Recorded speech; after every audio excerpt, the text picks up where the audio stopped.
স্লাইডটাই নিচে আছে, যে স্লাইডটা খোলা আছে। Oh, shit.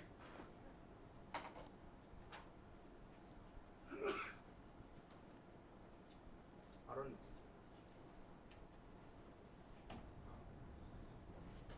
Page 7. 7.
First. Okay. So I changed it.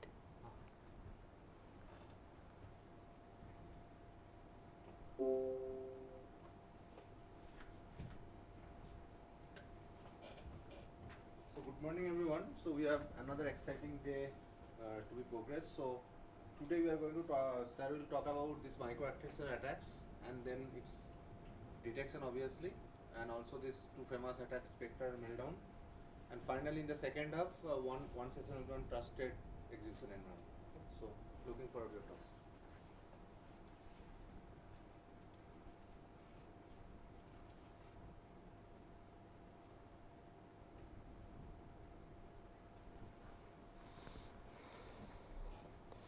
Good morning. Today we are going to talk about microarchitectural attacks. Before I begin, I wanted to know how many of you have taken any course on computer organization or computer architecture? Not everyone. How about compiler? How about compiler yesterday? they should raise their hand. How about operating system? Okay. So what I will do, I will spend 2 to 3 minutes on each subject. I will cover a subject in 3 minutes, and then those features we will talk about how they can be used for microarchitectural attacks. So basically I am going to talk about some of the famous attack, and then I will talk about what is going on as we speak today, what are the things. And even before I begin, I want to tell you, any microarchitectural feature that you know, pretty much somebody already came up with an attack. Even microarchitectural feature that does not sound like architectural feature, like dynamic power management, which I am not going to talk today. Even dynamic power management, somebody figured out during that slowdown process, architecture goes through certain states that can be exploited. So if you do little bit of study and figure out a microarchitectural feature for which there is no common vulnerability in the database, that would be your paper. Or somebody came up with a new architectural feature to improve performance improvement, and of course nobody came up with an attack yet, that would be your attack vector, and I want to walk through. So I am going to talk about 3 microarchitectural feature: out of order execution, speculative execution, and different microarchitectural structures. like think of buffer, and these, if you took architecture, you know these are the ones that used to improve performance. So, before I go, so a very quick beginning of computer organization course, if you look at architecture, it can be kind of looked in an abstraction way. Application software, all of you know, the programs you write, that is the application software. Below system software, some of you may or may not work depending on if you are working in operating system, compiler, linker, loader, all of those most people do not play with them unless they are researcher or they are the developer for that. That is a small fraction of people. Even smaller fraction of people actually work on the architecture space. So, people like Professor Karfa. So, then even the architecture can be viewed in two parts: instruction set architecture, think of addition, subtraction, multiplication, and then the implementation, think of pipelining, branch predictor and all that. Can anybody tell me? This is clearly understandable. The people who are writing program does not have to deal with linker, loader, compiler, understandable. Why do we have a layer instruction set and implementation? Whom does it help, this abstraction? A compiler writer which is in this layer does not need to know all the details of this architectural specific, that we will talk today, and then we will talk about the attack. They do not need to know all these details. All they need to know, what instruction do you support, add, subtract, multiply, what registers do you provide, so that I can generate compiler code. What is the minimum I need to know about the computer architecture, so that I can produce the binary or assembly. So, compiler writers or even operating system people or anybody in this layer does not need to know everything or every tiny bit of detail, that is the abstraction. But the people who are actually designing the microprocessor, writing the Verilog VHDL code or writing the simulator for that architecture, whether it is ARM, whether it is Intel, whether it is AMD, they need to know this, very small fraction of people. So, if you want to put percentage, this is probably 95% of the people, this is 3 to 4% of the people, and this is probably 1% of the community. Any questions on this abstraction and who it is used for? Now, this is one slide course on compiler, okay, that I need for my architectural attack. For compiler, the job is you give a high level language, it could be C, Java, Python, whatever it is, and the standard definition of compiler is you take something in high level, transform into slightly lower level details. In this particular case, this is the high level C program, this is basically a ARM assembly code, and then there is something called assembler which produces the binary, 32-bit binary or 16-bit binary. In ARM supports two types of binary, and that binary will run only on ARM processor. This assembly will also run only on ARM processor. This program can be compiled on any processor. Now, for normal people like you and me, compiler and assembler are together called compiler. You take a high level description, you generate the binary. For microarchitectural attack, mostly we are interested in two instruction, if statement and load instruction. So, this load if is not here, but if would be a branch kind of instruction. Those are the two instruction. If you write a, let me annotate it here. So, those are the two instruction. As far as compiler knowledge is concerned, all I care about, if there is an if here, compiler will convert into some form of branch greater than equal to or something, that instruction we are interested in, and whenever there is a access to any variable or an array, that would be converted to a load instruction. So, if you can figure that out, that any access to an array element or a variable, everything would be stored into the memory. So, to bring it to the register, you need a load instruction, that is the load we are interested in, and any if statement or any for loop in your program would be converted to a load instruction, and any array location on the left hand side, that would be store instruction. Any question on this basic idea? So, we are done with compiler for today. Now, we have 2-3 slides for the architecture, specifically the architectural features that I am going to attack.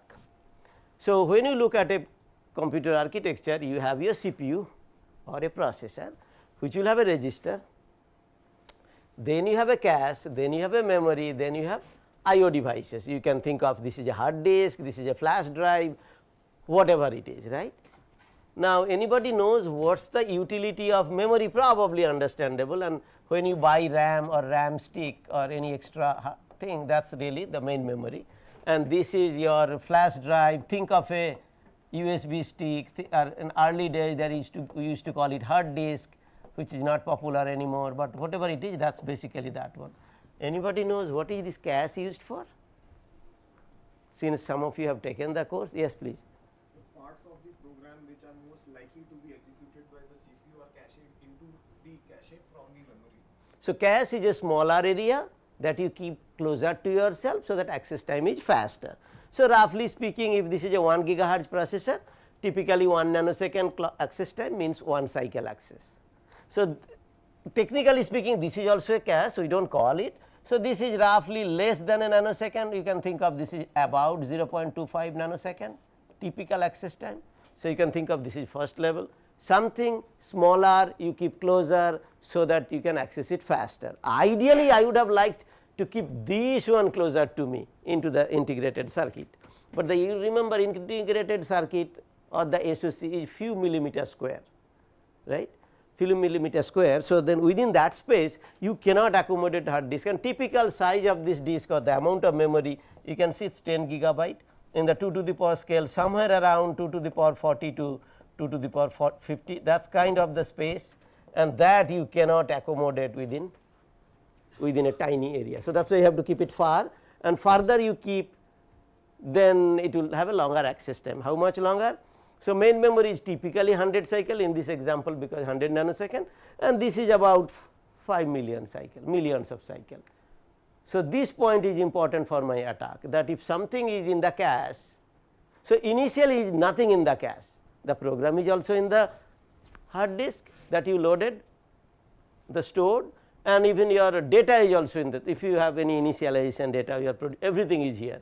First instruction you access fetch unit, it goes here, it is a miss, then it goes here, it is a miss, then it goes here and it gets that data, and then that's return story happens. Only difference is here you bring something like a block, think of one variable, here you bring, we call it something like a page, think of a truckload of data, you are going far away, you are bringing a truckload of data and you are keeping a small portion of it here. So the size of this one is typically called block, you can think of just one variable, it could be few variable, this is a page, could be 1024 variable, about thousands of variable here. So that is basically the story. Any question on this? So only thing we need from this diagram, if processor requests a load instruction and data is in the cache, it is going to be very quick. But if processor sends a request and the data is not there, it is going to take time, whether it is going to take 100 cycles or million cycles, that is different, but it is not one. So there is this timing difference, this timing difference we are going to use for the attack. Anybody has any question on this, the distance delay trade off? If we had a choice, we would have kept the whole hard disk inside the CPU with one cycle access, but that is physically not possible. Okay. Now, little bit of introduction to cache. So, this level of detail is not needed, I kind of talked, but what is needed is when you go to a cache or memory, when a load instruction comes in, it says load to register R1 from some address, let us say location 543, that is not a valid location. Can anybody tell me why? It has to be a 2 to the power number, but either way, let us just say there is a location called 543 and which has some value, let us say it is a love sign. So, the objective of this load instruction is to get the data from that location, 32 bit data, 64 bit data depending on, and put it into the register. But it is just that before it goes to the register, it goes to the cache, and when it goes to the cache, there is a mechanism, this is a simple direct cache, and the value which is basically this value, it would come there, and cache being small, let us say cache has only, this example cache has only 8 locations. So, the implicit address is 3 bits, 2 to the power 3 is 8. but the remaining 32 minus this 3, of course, minus the word size, that need to be stored as a tag. So, there are all these intricate details and each of them are used to mount the attack. There is a valid array to say it is actually valid. There is also a dirty array to just say it is dirty. Anybody knows why that dirty array is used? The name is does not sound nice. Why that dirty array is used?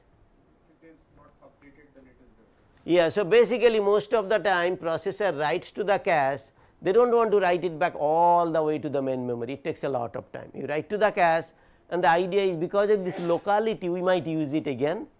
So, we do not want to write it back only when it is absolutely needed. It is absolutely needed when there is a context switch, one program gets interrupted, another program starts executing, or when that program completes. At that point you had a choice of writing all of these locations to the main memory and hard disk, or just look for the locations where 1 is marked, those locations have been updated. The locations that has been only read and never modified, you do not have to write it back. So, there are all these features and each of these features is used for an attack. I am going to just show one of them. Any question on this cache design? Caching, you get the data, keep it near you so that you can access it again and again and again. Like the in a for loop, if you have instruction, same instructions are getting accessed again and again and again because that for loop is executing. Same thing about data. Data also has the same level of temporal locality and spatial locality. Temporal locality is if I access the data right now, I am going to access in the near future. Spatial locality is if I accessed an array location, this particular array location, there is a high likelihood I am going to go to the next location of the array, right. So, that is about the cache. Now, out of order execution, this is exploited by meltdown. So, let me explain what is out of order execution. Out of order, so what is in order execution? If this is the program, this is the first instruction, this is the order, processor should execute this one first, then it should execute this one, then it should execute this one. That is basically in order execution. But if you look at here, first of all division takes a many cycle depending on which processor, anywhere between 15 to 30 clock cycles, 30 nanosecond, think of it. So, division takes that long and division is producing this register 3 which is consumed by this one. So, the add instruction cannot start until division finishes. So, that means this one has to wait for, if it started let us say it takes 24 clock cycle, it needs to wait 23 clock cycle. But if you look at the subtract instruction, it has no dependency, no data dependency, and there is no if, branch, for, nothing in between them, no control dependency. Now, sometimes it may not be visible to you, but there may be a so entry point of another branch from somewhere, that is also a dependency. So, there is a if statement or branch greater than that jumps to this location. So, then this is still a control dependency, but let us assume none of those exist. Nobody jumps inside, nobody jumps outside, no control dependency, no data dependency. In today's modern processor, what will happen? This instruction will be executed before this one. Division is executing, subtract will start executing, assuming you have more than one ALU or the ALU adder subtractor is available.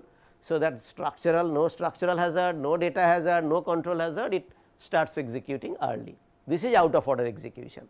So, fetching of instruction is in order, execution is out of order, but towards the end processor makes certain choices. So, this is let us say it is a fetch, then you have decode, then you have execute, then you have memory and all these stages, then you have write back. So, fetch is in order, this decode execute, this is out of order, like the way I moved the instruction, and again here many processor enforce in order, some statically controlled do out of order, but that is in order, because if somebody you executed out of order and then you are not supposed to finish it or write it, if you write it then you say oh I made a mistake, then you will not be able to do anything, right. So, anybody has a question on out of order execution? If some instruction is ready to execute, all the operands are available, no dependency, processor executes it early, right. This executing early is the attack I am going to talk about. One more architectural features I want to bring. virtual memory, right. So, in the virtual memory the key idea is, it got introduced in 1960s by IBM, but the key idea is when there are many reasons. One reason is of course for security, another reason is when compiler compiles a code, it does not have to worry about which exact memory locations I should use. So, then when compiler this process 1 is executing instance of a program, think of this is your program 1, this is your other program. Now, this virtual memory gives you the feeling that compiler or the program has all the memory to its disposal. How much is it? If you have a computer with address bus size 64, then it is address 0 to 2 to the power 64 minus 1. This is address 0, this is this location is this location 2 to the power 64 minus 1. Now, this has two problems. This virtualization is easy for the compiler. Compiler does not need to know where should I start with the first variable. Most of the time compiler starts with first variable in location 0. Now, before I talk about this, you have to understand physical memory size is 0 to, depending on processor it is different, but there is no physical memory I know of today that is 2 to the power 64.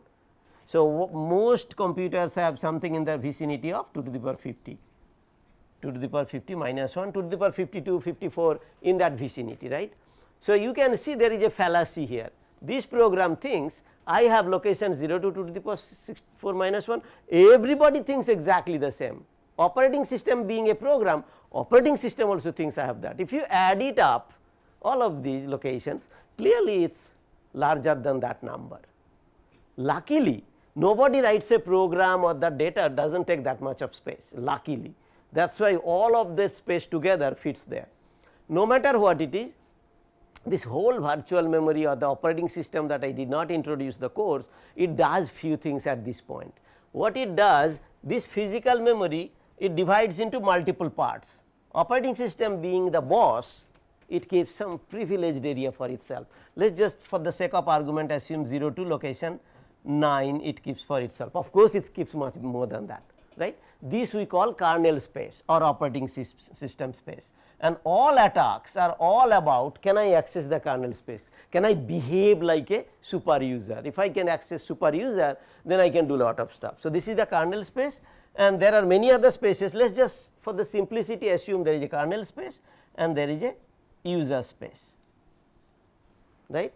Once you have user space, now in a server environment there could be multiple user. Even if you think I have my own computer, you might have a guest login, you might have a the login that you have privilege to install stuff, the login where you do not have privilege.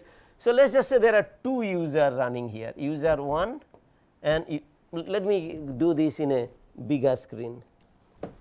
So, this is your physical memory, and physical memory I am dividing into two parts. This is kernel part or operating system part, super user part, whichever you want. This is the user space, and the user space there could be multiple users. Just for simplicity, let us assume there are two users. So, this part is for user 1, these are exact addresses, I am not writing it. If you want me to write, this is 0 to 9, let us say this is 10 to 19 and so on and so forth, total space.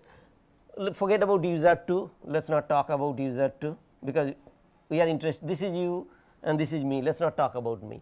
So, user 1, you might be running multiple programs, your mail tool, your gaming application, your browser. For the simplicity, let us assume it divided in two parts.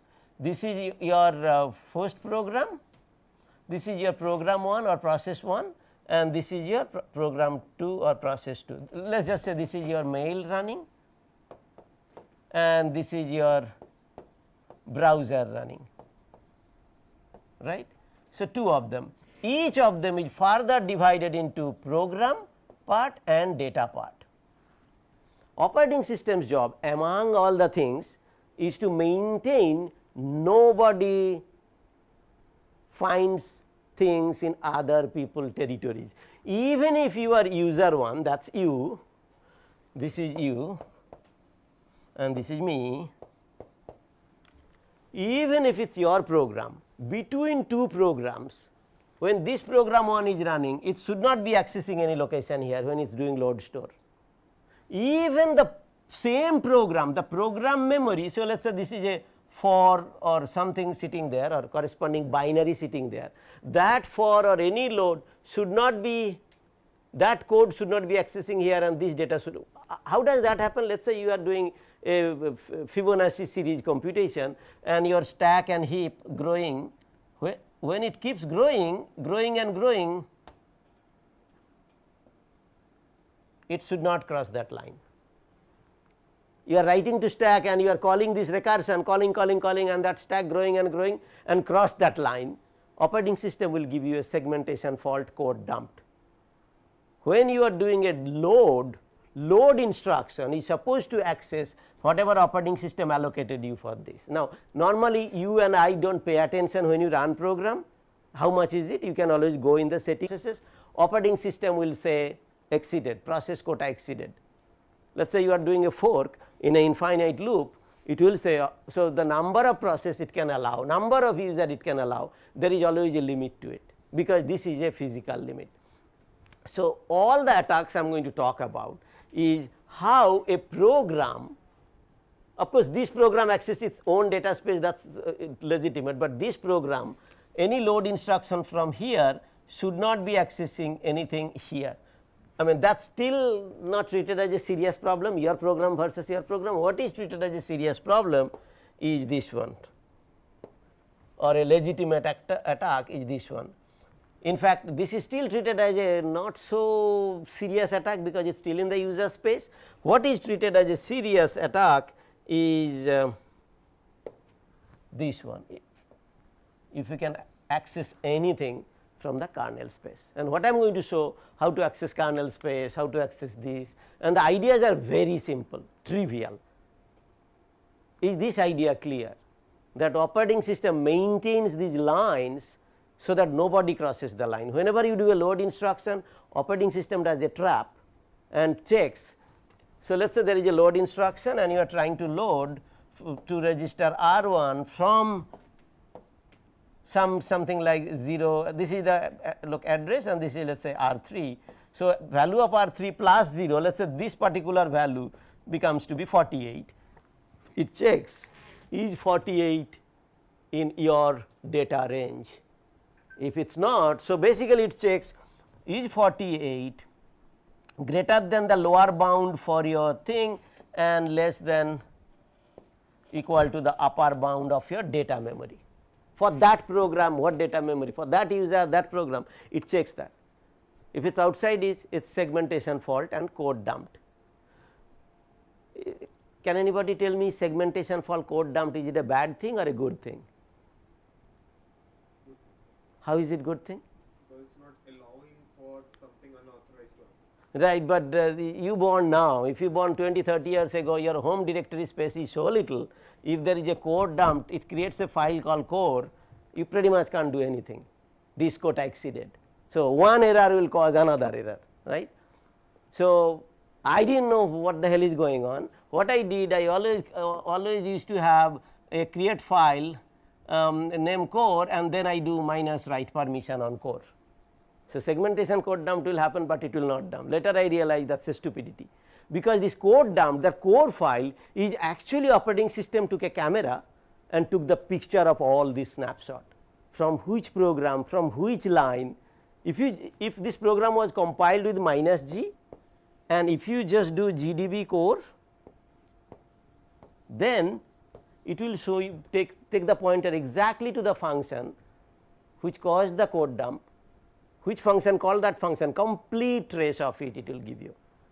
So, the code dump is supposed to help you to debug where there is a mistake happening. Of course, in those days assumption was nobody is malicious, but now if this idea is clear, anybody has a question on this, because later I will say, oh, it is accessing somebody's space, you will be thinking, so what?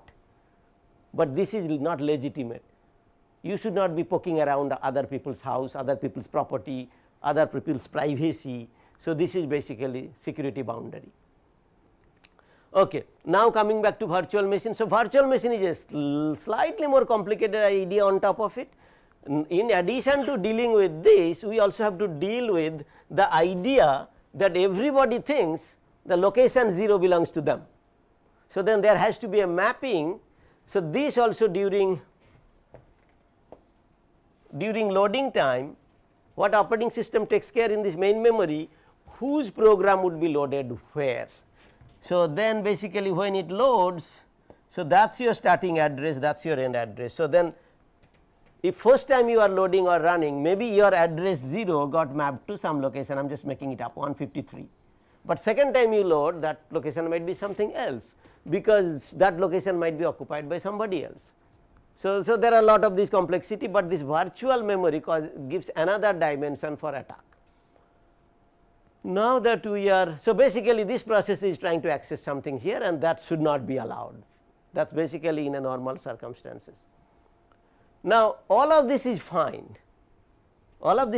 somebody trying to attack somebody, operating system will not allow, processor will not allow, but it leaves a footprint, and footprint it can leave in different way. In this class I am primarily going to focus on cache timing, that is why I spend time, but there are attacks which I am not going to talk, that relies on instruction timing, ALU contention, memory contention, and many of them. So, what is this footprint? Before even I go further, so when you have a processor, then you have a cache, sometimes I write it this way just for fun. When you have a cache and let us say main memory, ignore about the final level, then when you access a load instruction out of order, that you should not have accessed, and later computer realizes, oh, I should not have fetched that data. So, let us say you had a instruction load R1 and let us say from some location 48, and later it was part of a somewhere it got out of order or whatever, it got executed, processor realizes, oh, I should not have done that, it will not write to R1 that value, whatever value coming from address 48, it will not write. So, that is good part, but where is the covert channel? That data actually came to the cache, it is just that the time it took to realize, by that time data already came to the cache. Remember, cache is sitting somewhere, cache has its own controller, processor does not control the cache controller. Once you send the request, data started coming, data already came to the cache, and cache being in the order of megabytes, and these days actually cache is gigabyte. The idea that every mistake you go and clean all these billions of locations is simply not possible. That is going to be huge performance overhead, nobody implements it. If cache would have been cleaned after every context switch, after every mistake in load, after every mistake in branch, all these attacks I am going to talk about will not happen, at least not through cache timing attack, because you brought somebody that you are not supposed to bring, it is somebody else's data, it just so happened. So, what is attacker doing? Attacker knows 48 is not my location, but it is simply in the attacker program, it creates an address, choose an address 1009357, some address, you know it belongs to Dr. Karfa, it belongs to operating system, you just issue that load instruction, put it somewhere, make sure processor will execute it out of order or branch prediction will take care of it. I will zoom in to show you how I can make that happen. Then I get that data into the cache. Now, how do I get it from the cache? I will talk in a minute, but I just simply want to say you can bring anybody's data into the cache, you as a attacker program. So, in the security community we differentiate, one we call attacker program, the next one we call victim program. Victim program is whose data you are trying to get. Any questions on this idea? Yes, please. This will be limited to one page size which I am getting. You can issue as many load instruction, but you have to make sure that when processor does out of order, remember out of order comes many ways, right. I will talk about speculative execution in a minute, but if resolution of if let us say take few seconds, let us say 2 clock cycle, then actually you as an attacker hope only 2 instruction would be executed out of order. If you wrote in the if statement you wrote 100 of instruction, by the time it figured out it should not have executed load, it might have executed 1 or 2. So, you can give 200 load here, but processor will not execute. By the time it realized it is not going to execute anymore, and whichever it executed it would try taking actions to clean it up. It will try take action to clean it up. Yes. Don't go through this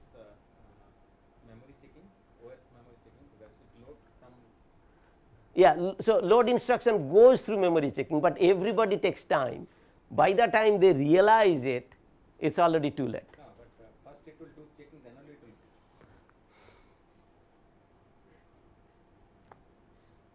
will. Let me think for a moment. I'll get back to that, but basically it still goes to the cache, and cache issues the request, and at that point memory checks and data still comes to the cache. No, sir, if it is cache is not virtually addressed, if it is physically addressed, then it can do that because checking will be done later. I see, okay. So just to clarify that comment, so there are two ways of cache. I didn't introduce virtually addressed cache and physically addressed cache. So if the mapping of virtual to physical you do before cache access, then that cache this data will arrive. But in a virtual address cache this problem will not happen, but that is not in L1, but in L2 would be still physically accessed cache, we still have the same problem. Wherever you have a physically accessed you will have the same problem. So this is the covert channel, data comes in and nobody took responsibility to clean it. Now one last idea I want to introduce, because each attack is based on one microarchitectural feature. I introduced out of order, that is meltdown, I will come in a moment, and then I am going to talk about speculative execution. So speculative execution, think of this is your code, there is a branch statement, assumption is branch statement resolution takes time depending on what pipeline it is, it could be 2 cycle, 3 cycle, whatever the thing is 3, 5, 7, whatever cycle is, and then there is a predictor. Because if you did not have a predictor, I want to just to tell you the confusion. If this is a fetch unit, it wants to fetch one instruction every clock cycle, but when you fetch something all you have a 32-bit binary, you do not even know what the inside is. So by looking at a 32-bit binary you have to make a decision whom do I bring. Let us say this is from location, let us just take a 2 to the power number now, it is a location 32, you got a binary 32-bit binary. So now you have to decide, should I bring somebody 32 plus 4 which is 36, 4 bytes for 32-bit binary, or should I bring somebody from a target if this is a branch instruction. So there are a lot of prediction this one does, the binary bunch of zeros and ones right now I am seeing, is it a jump or is it a branch kind of instruction? If answer is no, then your PC equal to PC plus 4. Remember this is also a prediction. Now if this is a branch instruction you still have a question, is it a conditional branch or unconditional branch like a jump instruction. If it is an unconditional branch then PC has to be the target, but I do not know the target, nobody decoded it yet. So to know the target you have to wait 1 clock cycle. So whatever it is, even if it is a conditional branch, now you have to know is condition yes or is condition true or is condition false, that is also a condition you have to know, and all of that evaluation takes time. And in the meantime the way processor tries to improve faster, they kept something called branch predictor. So basically last time something from this address came in, what happened to it? Last 10 times it came, what happened to it? Did it take, was taken 9 times? So maybe then I will predict it as taken and then I will start executing from there. So prediction is based on history, and this piece of information is also important for my attack, history. Because if I see you for the first time, somebody asks me predict whether this is a great student or not a so great student for PhD, I do not know, and if I make a mistake nobody will blame me. You cannot blame a branch predictor if this is the first time this branch came or second time, but if the branch came many times, so there are lot of algorithms for branch prediction, I will not get into it, but I want to say what attacker will do, attacker will mistrain the branch predictor. In your attack program I will show you how to do that. In your attack program you mistrain the branch predictor to make a wrong prediction, because you as an attacker you cannot take a chance, yeah the attack code is here and I hope branch predictor will predict this as taken even before this condition got evaluated. Let us say this could be A and B or C or whatever it is, before this condition is evaluated, then you can't assume. So attacker has to mistrain the branch by sending lot of branches and making sure it basically produces taken. when you want it to be taken. If your attack code is here, then you want to say not taken, right. Any question? So, branch predictor helps the fetch unit to fetch one instruction every clock cycle, even before decode, even before condition is evaluated, and it fetches an instruction and executed an instruction that it should not have executed in the first place, and that is the attacker instruction, and it brings the data to the cache in that window of opportunity when nobody is looking. Now, so that brings me to now that data came to the cache, all the attacks I am going to talk about at the end they make use of. So, attack starts with something, but ends with cache timing attack. So, what I am going to just first show what exactly is cache timing attack based on the ideas I presented so far. Excuse me, sir. Yes, please. Sir, SS time of memory is more than SS time of cache. Cache, yet memory is lot more. And the theoretically is true, because it is always current design always goes through cache. You can have a direct path to the memory, because main memory is much larger, much bigger, much far away from the processor. Sir, why attacker will not attack on memory? Oh, attacker, there are attacks that attacks on memory also. You can do the same thing. If you can think memory as the cache and hard disk as the memory, same analogy applies. How long does it take? This timing attack would still apply there, but it is just that time, within that time operating system will take care of everything. So, that is too big a window of opportunity, right. Very good question. So, cache timing attack. So, let me recap all that I said in a animation. So, basically normal execution is happening. Now, you have a branch statement, it can go through the correct path or the wrong path, it does not matter whichever is if or else. So, if for any reason it goes through wrong path, and whenever condition is evaluated, you basically squash them, all the instructions get removed from pipeline, and basically those instructions become no operation. Their effect will not be reflected in the memory, their effect will not be reflected in the register. So, state will not change. So, that is squash, but if it is executed correct path you predicted from certain path, and it turns out the condition was right, then they will retire or complete as usual. So, real problem is this one, when it is executing in a path and these instructions happens to be load, these instructions happen to be load instruction. So, then those addresses, if you can control, it could be kernel memory address, it could be somebody else's address, data came to the cache. This is, so it basically changes that. So, the delay I am going to use, that is the side channel. Cache timing is in addition to the side channel you already knew, like we talked about electromagnetic emanation, we talked about power, we talked about all those stuff. Cache timing, and in fact community, these kind of attacks they still call it side channel attack, but they call it micro architectural side channel attack or timing side channel attack, and all the other ones are called physical side channel attack, power, electromagnetic emanation, all that, those are physical side channel, these are known as micro architectural side channel. So, sometimes people get confused which one you are talking. Yes, please. Sir, when the branch predictor chooses a certain, based on the prediction, it chooses the next instruction, and let us say it is a wrong instruction, that is the branch over here. So, the complete instruction cycle will be executed, or just a part of the instruction cycle will be executed? Both. So, it depends on what is here and depends on which instruction. Let us say the if path else, let us say else is the correct path, this is the correct path and you mispredicted, right. So, let us say you have 4 instruction and this takes 2 clock cycle. So, first of all these 2 would be picked up. If this is a add instruction, it would probably complete all the way and wait in the write back stage, will not commit the data. Let us say it's add R1, R2, R3. So, it already computed everything, done everything, but it did not write to R1, it is waiting there. But if you think of this instruction, maybe this it is a division instruction, it needed 23 cycles to complete, it probably completed 1 cycle and it is not even completed. So, but it is still in the pipeline, not in the almost finish line. So, depending on, and these guys will never start if this takes 2 cycles. So, even if you are in a wrong path, depending on which instruction is on the top, how long does it take, that depends on how far they are in the story. but attacker is only in the attack I am going to introduce in few seconds, they are only interested in the load, and that would be the first instruction.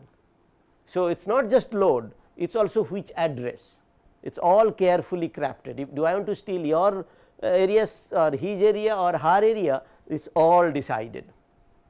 There is a lot more complexity, remember it is dynamic loading, operating system loads in different addresses. So, that is why many people do not do physical address attack, they try to do virtual address attack. So, those I am not going to try to make complicated, let us just simplify it, right. So, all of that boils down to this: accessing from cache takes very little time, accessing from memory takes lot more time, and all of them.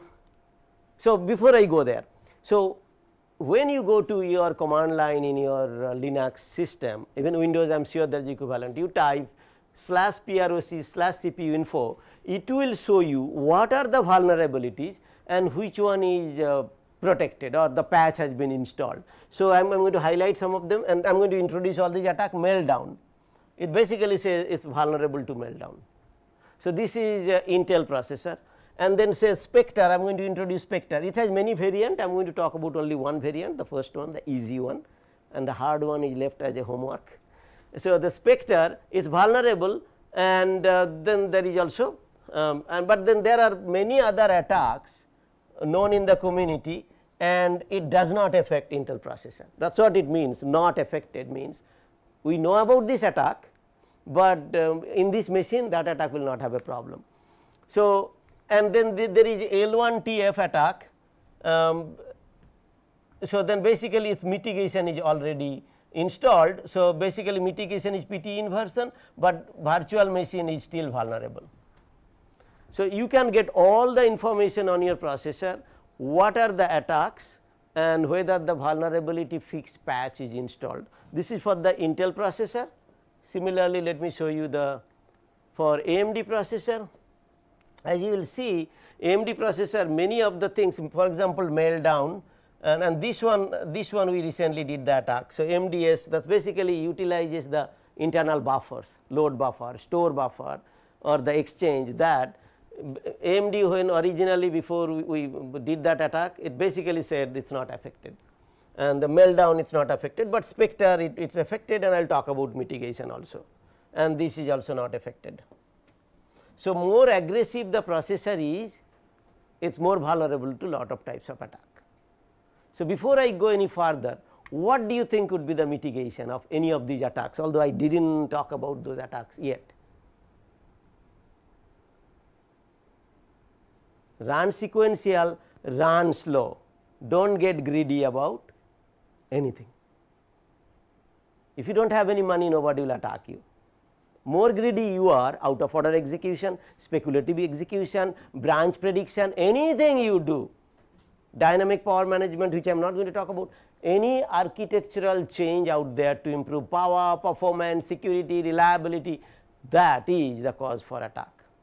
And one of the powerful mitigation is for security intensive applications, or when you think something going wrong, stop all these features and execute in a normal slow mode, which is like 5 to 10 times slower. That is a normal mitigation, but there are other any questions on this. So, really what you need to type is whether you do CAD, VI, whatever /proc/CPU info. So, now coming back to cache timing attack, this is the crux of the story. You are accessing different locations, and the amount of clock cycle it takes to access, some of them is very, very small and others are very large. The one that is small, that basically means that data is in the cache. But why cache access time is 400, 300? Right. So, this particular experiment was done separately, and I want just to everybody to understand, we always say cache access 1 cycle, in reality it is not 1 cycle even on a heat, depending on which processor, because in processor cycle it is 1 cycle, but memory cycle is significantly smaller, it is still synchronized whether it is 4x or 2x. So, those numbers are still fine in the processor cycle count, right. So, but if you do not like these zeros, you can ignore the zeros, but the story is still the same. it takes very small time, somebody takes very high time, but by this you still did not do the attack. I want you to understand. So, what did it happen? So, attacker process and victim process, think about it, what happened. So, victim process, there could be a very interesting interplay. So, victim process computed something, right, computed something, brought something in. Attacker process, you have to make sure it can get into the operating system or get scheduled immediately after the victim process, because you want to attack a specific person. Your objective is not I went to shoot a pigeon, I will end up shooting a crow, it is okay, I can boast proudly boast my chest and say I did hit a crow, then that is different story. Here objective is I want to attack a specific person, right. It computes something, brings something to cache, immediately attacker process comes in, and again there are techniques how do you make sure you come exactly after a specific thing. And so, attacker process comes in and it tries to read through the data, and whichever data it takes less time, it knows that somebody brought a data here which was kind of taking less time. You still do not know the value of the data. I will show you how to even know the value of the data. All I am trying to for you to understand that you feel comfortable, yes, I kind of see what is going on here, that some data processor, cache and main memory, attacker or whoever did a load, data came in, and next time somebody is trying to load, if the same data you are trying to load that already appeared, it is going to take less time. We normally use this feature, and this can be done through prefetch also. Attacker process may even do a prefetch, and in fact this is not how actually it works. Attacker process comes in, then victim process, then attacker process, and if that does not happen, then this attack will not happen. You come and you kick everybody out, and there are a lot of techniques, flash, reload, this I will show some snippet of them.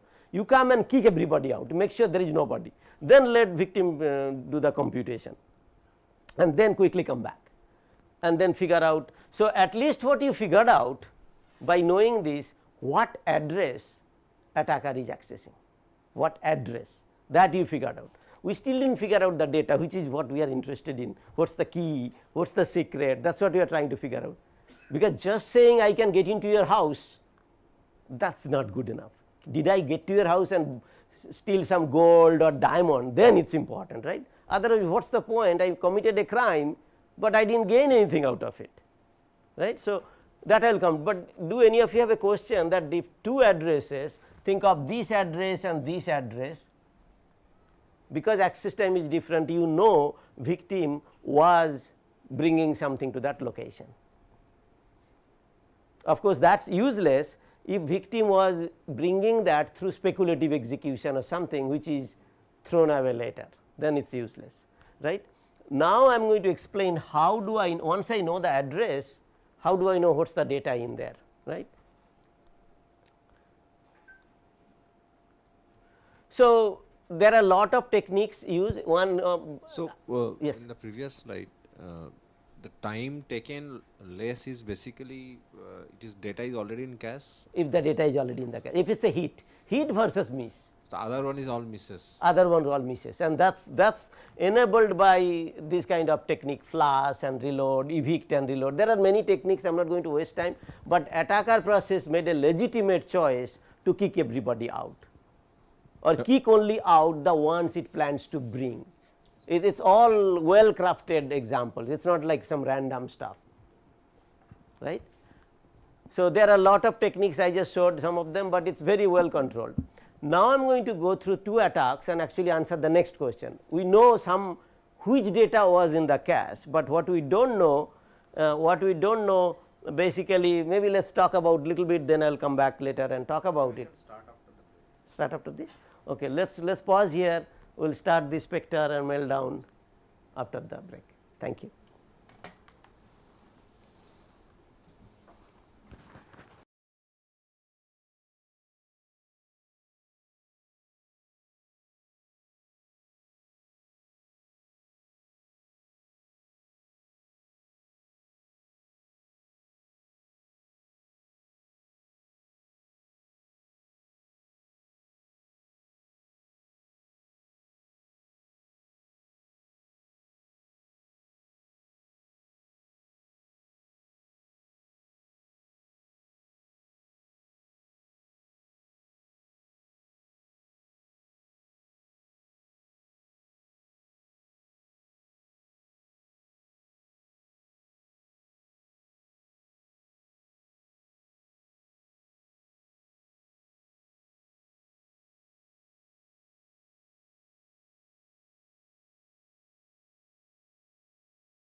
Good afternoon.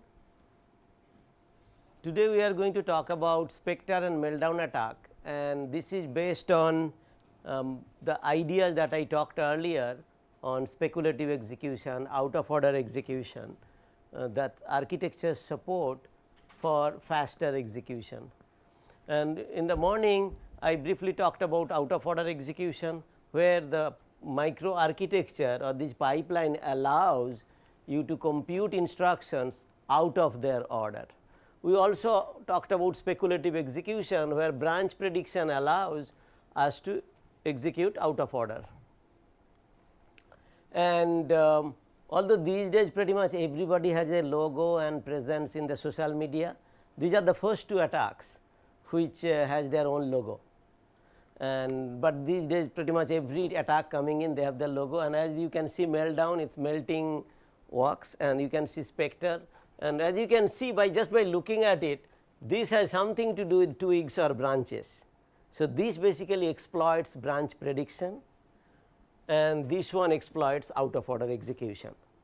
So, in layman terms, if you understood it, all I am going to do now zoom in and show how meltdown uses out of order execution and how this one uses speculative execution. One more key point I want to highlight, both of these attacks were kind of created by Paul Cocker, and he basically did published around 4 or 5 papers and pretty much got all the awards available in the community, including National Academy of Engineering and Science. If you want to be researcher, become like him, not like me. So, not only Spectre and meltdown, even remember we talked about power side channel attack. The first paper on power side channel attack was by Paul Cocker. He is the first one to come up with the idea that you can, by looking at the power, and then so many other side channel attacks came out, whole domain. Now, just to summarize where we were, Spectre basically whenever you have a branch prediction, if there is a true or if there is false, many architecture does many things. Architectures through predicated execution, Intel, it allows execution from both path, because it has so much resources, all the paths, all the statements in the if path, all the statements in the else path, it starts executing until it knows whether the condition is true or false, and whichever was false it will just eliminate those. But whatever it is, it executes instruction that it is not supposed to execute, and that is basically causes Spectre attack. And out of order we already talked about, if there is a instruction which is dependent and independent instruction you can execute out of order, that causes meltdown. Any question on this basic idea? Out of order, meltdown, branch prediction or speculative execution, Spectre. So, let us look into the meltdown. Now, you cannot just do out of order on anything. Now, we are getting into the detail. Okay. So, everything written here, every piece of comma full stop is important here. Let me try to show you that. Remember we talked about this attack. We said we know the location, which location can be accessed first, which we do not know the value of it. So, the location story, this move here is basically, this was the original code, I kept it out of respect. For us it is a load instruction. So, when you are trying to load something to a register from certain address, and that address through the attack, cache timing attack, I can figure out what address it is, but I still do not know the location of it, then the value of that location. The way we know the value of the location, we use same story, same load, use it as an index for another array. And the reason that works, if for this one you do cache timing attack, and let us say this location is what, let us just give it a name, 89. If this location is 89, then the story for this value, this byte x, this value is 89. To figure out the value, whatever location we figured out the victim process accessed, if that is the location I need to figure out, we use that location with another array, and whatever location becomes most recently accessed, then that is the value. So, it is not a coincidence this, and later within Spectre we will do the same, this and this is same. So, this one is going to create the condition for cache timing attack, then I want to figure out. So, basically think about it, I know this location, right. I create an array and access all the elements in that array, and only the kth location where I have this story, that k is actually the value of secret here. It is very simple. Take a moment, think about it, ask me questions. First time you attack, you get the data, then you find which location actually causing this, then create another array, big array where that location is one of the element, and then flash everything, allow the victim process to run this time, and then do this access. Whichever location, that location itself is the value, because the way we constructed this program, right. Okay. So, that is basically meltdown attack. It is basically information leakage. This category attack is called information leakage. But how do you control the operating system to make this order of execution, like attacker, victim, attacker, right?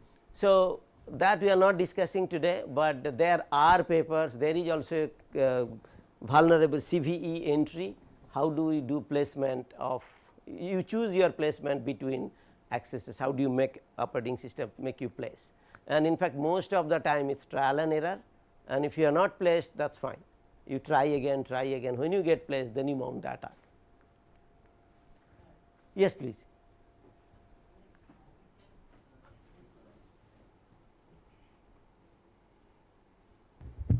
Sir, can you explain how we can assess the data? What do you mean by access the data? It is still a load instruction. Means no, we have loaded the first there will be illegal access. Then This particular load gave you the clue, although this picture should have been two pictures, gave you the clue which location the victim process accessed, right.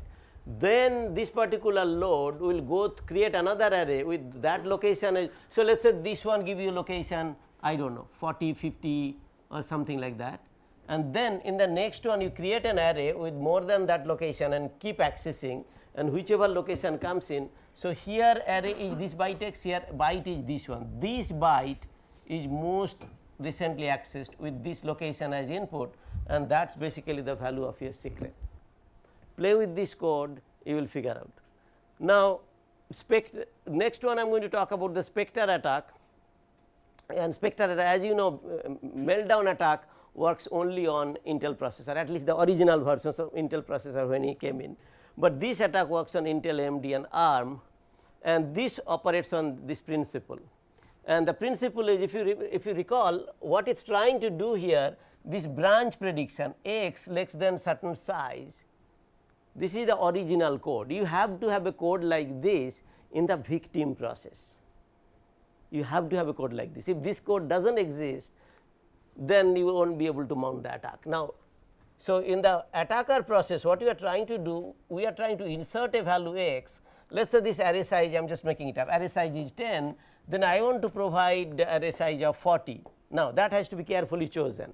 That 40 address is not my address, it is some other program's address. I am trying to get to there. And in a normal situation, processor is not supposed to allow you to access this instruction, because 40 is not less than 10. But the branch prediction, which does not know any of this going on, and attacker has to train the, which I will show in a moment, attacker has to train the branch predictor multiple times by giving value of x less than 10. Give 1, 2, 3, 5, 7, 2, 3, hundreds of times give value of x lot less than 10. So, basically predictor knows, remember this is an instruction, let us say branch less than equal to, this has an address, let us say address is 80. So, branch predictor understood that last hundreds of times address 80 came in, it was taken. So, this time it is going to predict taken, although I am not going to get through that 2-bit predictor actually how it is implemented, that FSM, but think about it, previously hundreds of times attacker trained on location 80 or address 80, that instruction was taken last hundreds of times. Now, this time it is going to give a wrong value. and then this time it will be taken and these will be executed. All the values are actually important. This one is same as this one, that is important, and it should remind you how we did the cache timing attack earlier. So, we are creating a second array using the first array. This part is also important, this is the page size. If you are doing this attack on a different architecture, that has to be the page size. So, then once this setup is right, then you are basically going to fetch the data into the cache, and remaining part is cache timing attack. So, everybody begins with whichever way they begin. So, meltdown begins with out of order execution, Spectre begins with branch misprediction or whichever way you look at it, but end result is cache timing attack. Any question? So, end result is same cache timing attack. So here he is want to access array 2 or array 1. So, remember in the previous meltdown example, this one if you try accessing, all you know that whether the location X was accessed by the attacker. You do not know the value of location X. To know the value of the location X, you have to embed in another array, do the full scan of that array, and whichever location is most recently accessed, then that is the value. So, it is the same analogy. No, but you mentioned that your X is 40, right, which is greater than array 1 size. So, then array 1 X will give you illegal access, right? It is supposed to, in general it is supposed to, but before any of those exception handling happens, you get the value in the cache, that is the whole idea.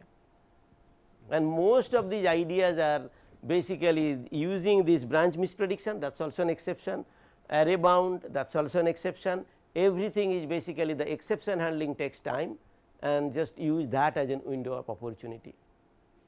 Any attack, you need to find a window of opportunity when somebody is vulnerable and create a covert channel, and cache timing, cache is the covert channel.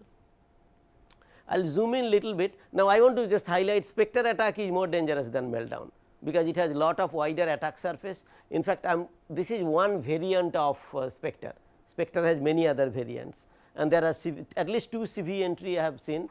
So, basically for Spectre attack, you kind of setup phase, you mistrain the CPU with speculatively the instruction. You just keep on running and train the then speculatively that leak information, all that stuff, and final phase you do cache timing attack. So, it has basically 3 phase based process, and so this is basically a little bit of zoom in what I already say.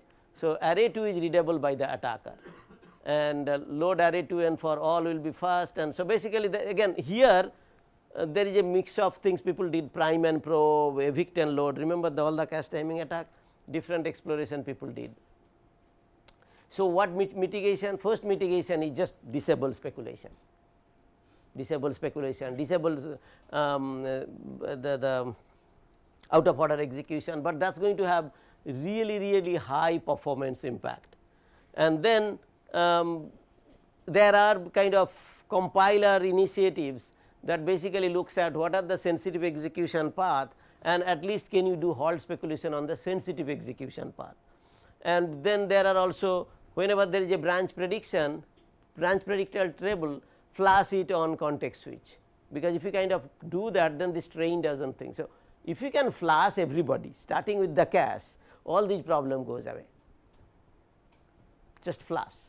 But flashing all these branch target buffer, flashing branch target buffer which maintains information of history is possible, it is typically 1024 entries, but flashing cache is kind of impossible, it is megabyte to gigabyte of space, and in every misprediction, and remember the pipeline is very deep, and then branches are coming almost alternate clock cycle, and even if you have a 10% misprediction and flashing takes like hundreds to thousands of cycle, so you could imagine how much performance penalty it is.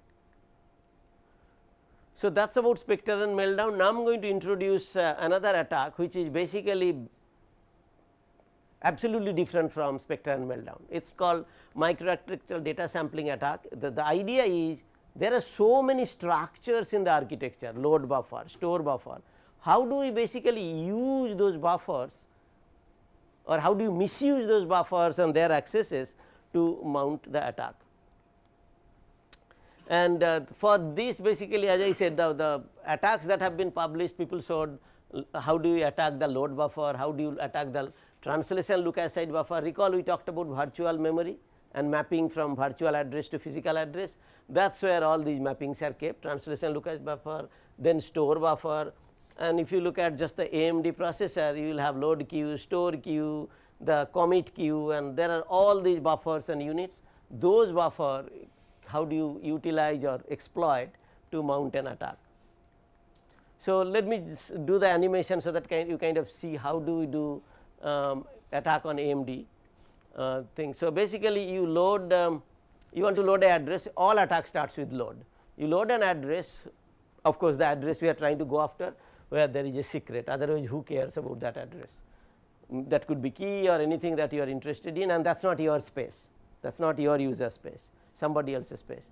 And for corresponding to that, you might have a TLB, some mapping table, some mapping address, and a load store unit basically gets that particular address and the kind of value, and then cache gets those value.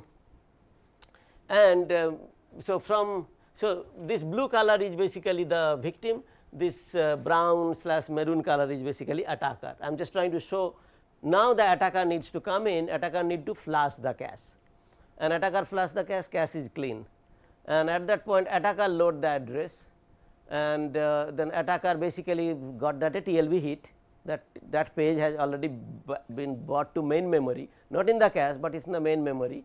Then its load store unit, and then it basically speculative load forwarding it does. Remember that array of address to, first it did load address to, then array of address to. So, at this point basically array of secret it got in, and it fetches to the cache, and then basically you, when you reload, you basically look at the time of which of those locations are getting faster, and that location is actually your value. Yes, please. So, in your meltdown example, you mentioned that out of order. okay, no, it is meltdown. So, in Spectre, I have a question. So, your array 2 is also a victim's array, right? So, you cannot access array 2 also. Right, but the assumption is attacker can access array 2. But if it is it is from victim data, how he can access? Now, that data that is for victim is this one. So, what we are trying to do array 2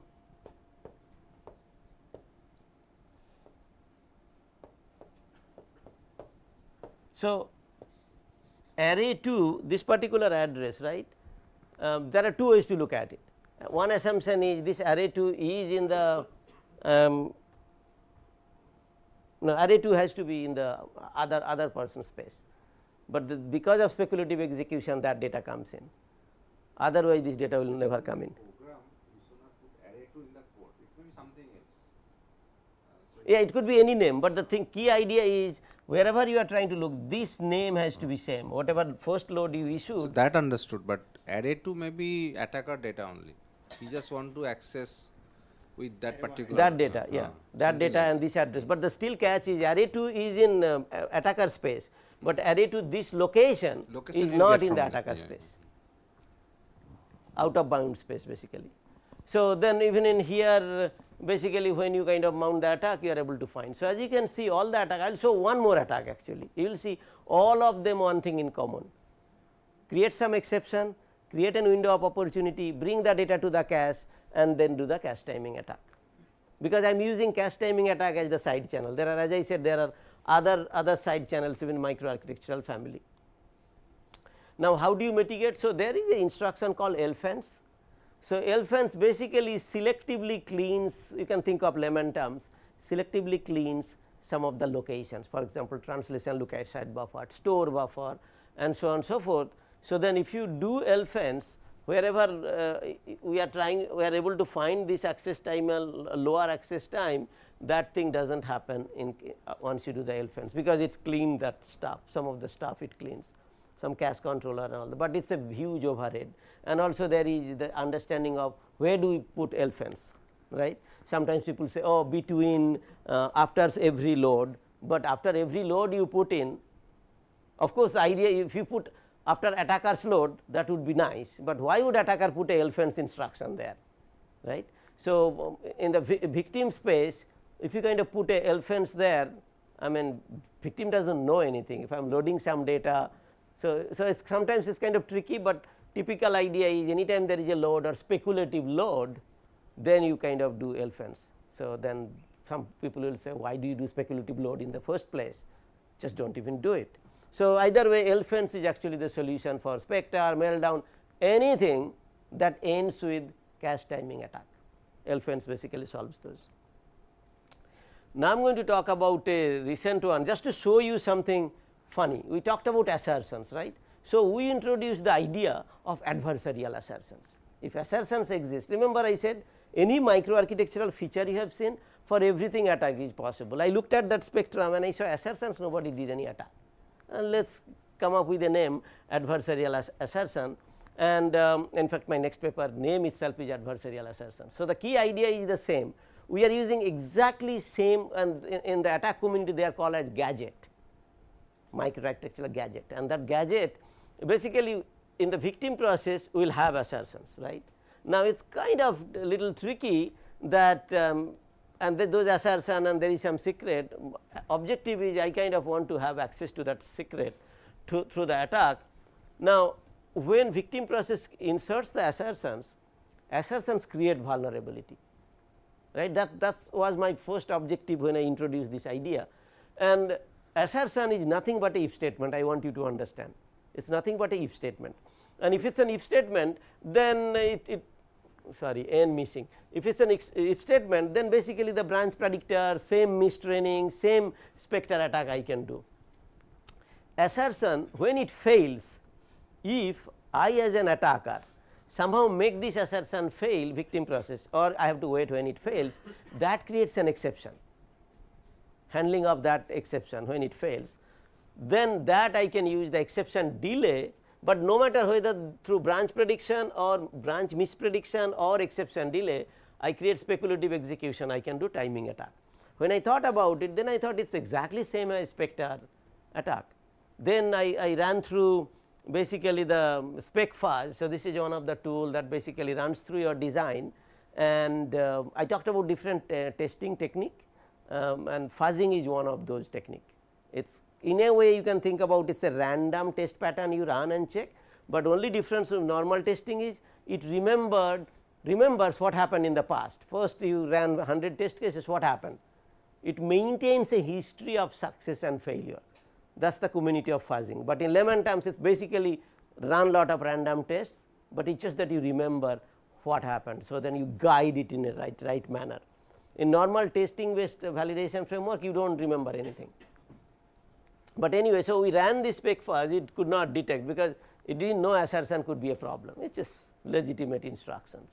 But so that is basically kind of thought, and but just zooming in, it should not be a surprise to you that the kind of sentences we are putting here, it should resemble you to something. So, when we talked about this if statement and all that, this is for speculative execution if you recall, but of course, we multiplied stuff by 4096. So, if statement is nothing but assert.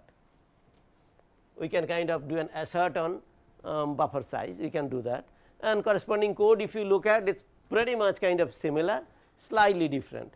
But the key idea is the victim function needs to have a code like this. Now, how do we make a victim write code like that or not, that is a different story, but because just having an assertion is not going to help, it has to have assertion, something you have to have some knowledge about victim's code. And as you can see, the next one is exactly same as, so this whatever you are doing array 1 size, this is that array 1, this is array 2, this is page size. So, this kind of code has to be there, these are the gadgets, if this code is not there you cannot attack, but once you have that, and so then branch predictor I can write a for loop, and that particular assert for the x value x that I want to mistrain, I can basically that function I can call many times, and it is going to be trained to be taken. Once that address comes taken, then we need to call victim function. So, now I know the way I wrote as if me as an attacker can embed victim's call here, I mean that is not going to happen, right. So, this is like one iteration of attacker function, then victim function, again one iteration of attacker function, then victim function, you have to do that chain series. But I simply wanted to show how if you can put victim function inside, how would it work. And so, basically assertion or branch condition, this pass fail. So, basically 1 to n times you want it to pass. So, that branch predictor, the history it maintains when this address came in, although that is not technically accurate, think of for every address in the predictor it remember, every time it is successful it increments a counter, every time it fails it decrements a counter, but that is not how it is implemented. So, basically if the number is large enough, positive number, then you know it is taken. So, that is what you do, you increment the confidence of the predictor by n times, and then when you mount the attack it is still going to predict taken. That is basically the key idea. And this exception assertion is going to fail at some point. Remember when we talked about assert and file pointer, if file pointer is null it is going to fail. Similarly, whatever condition the victim process failed inside the assert, that condition when it is not true is going to fail, and when it fails it is going to, an exception handler would be called, and that is the window of opportunity for the attacker to basically do whatever it wants to do, bring stuff and all that stuff. And so, basically, so this is basically the exception handling, the kind of function call that gets called. So, you have to have a knowledge, if you want to do this kind of attack, you have to have a knowledge what exact exception handling routine operating system calls, and how much time do I have, what are they trying to do, which one they disables, which one they enables. So, that is basically the story here. Now, if you see, once we apply, we can find the locations. Earlier I was talking about one secret, this time I am trying to see 1, 2, 3, 4, 5, 6 secrets. Can anybody tell me what is this secret I am finding here? The data in those locations, the way we created this, 65 is the ASCII for A, 116 is ASCII for T, it is actually a attack, ATTACK. That is the word that we are trying to figure out, right. What was this? That is the secret word. But so, with 6 bytes we assume that as a secret in somebody else's space, and we are trying to figure that out what the 6 word is. And as I said, LFENCE works everywhere, LFENCE also works here, and as you can see, even if you have one data, LFENCE when you do, it basically kind of, it does not create any entry that is faster access or slower access.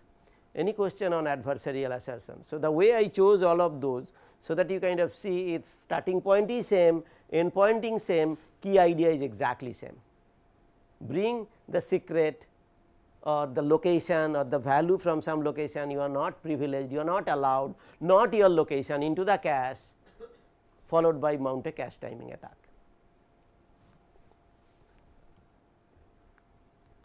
Okay. So, now the interesting part, now that we know what these types of attacks are, now how do you use explainable AI to kind of detect those. So, what exactly people do today to detect? Remember, there are two types of mitigation.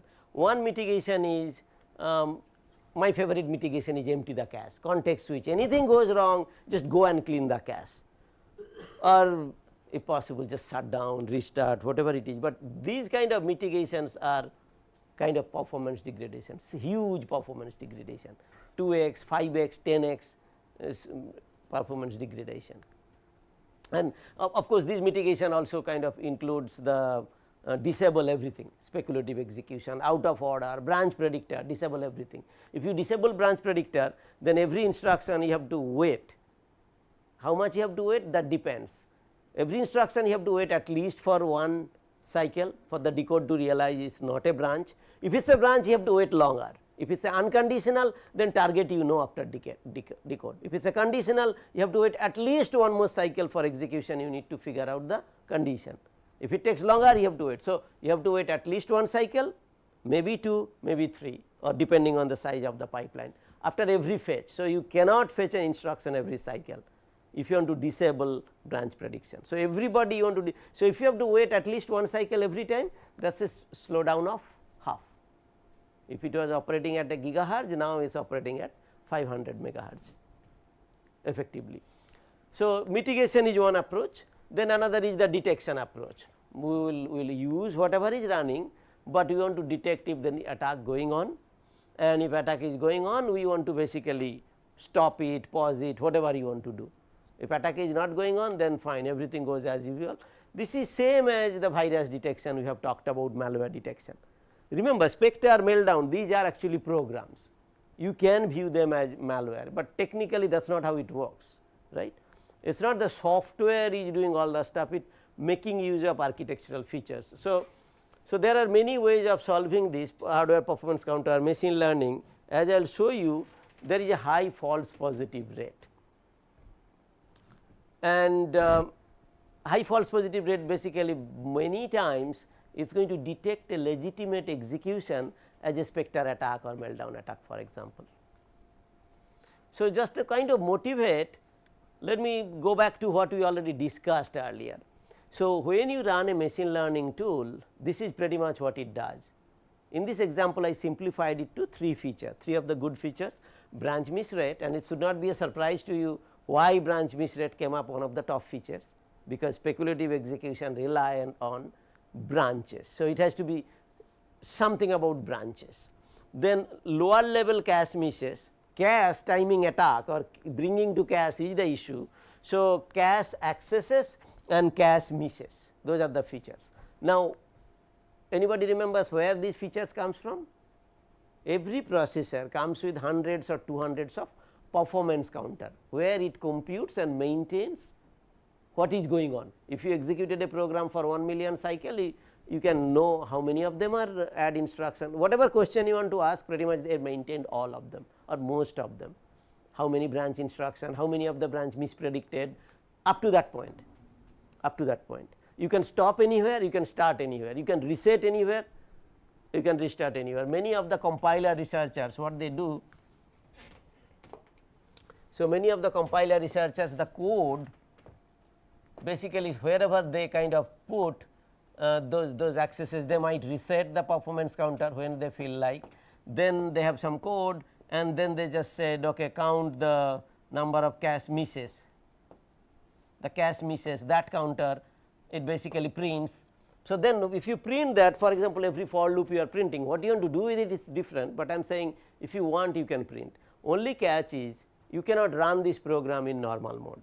Performance counter access only is in super user mode.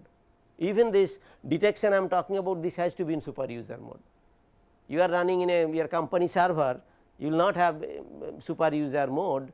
So, then you will not be able to run this, or this embedded code is not going to run, you will not have access to performance counter, right.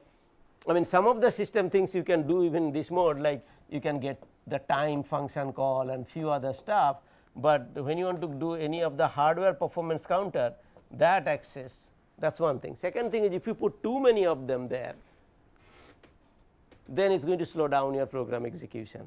In fact, performance counter is nothing but a function unless it is implemented in hardware, that also will have cache misses, cache hits. So, it is a lot of complication.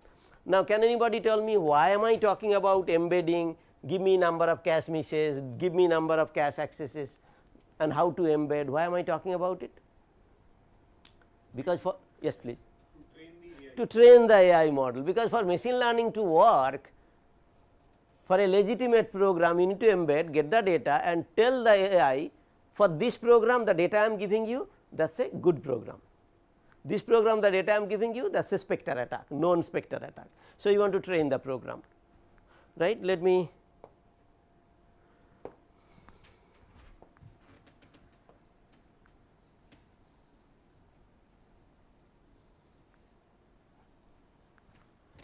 so, as you can see, if you kind of train and then as you can see most of the good programs are in this space, which basically is high cache miss rate and I do not know lower whatever it is, the branch miss rate is very high compared to the one that has malicious or Spectre meltdown kind of things. So, as you can visualize, although there are few dots here and there, you can visualize machine learning tool builds some kind of boundary kind of like this somewhere.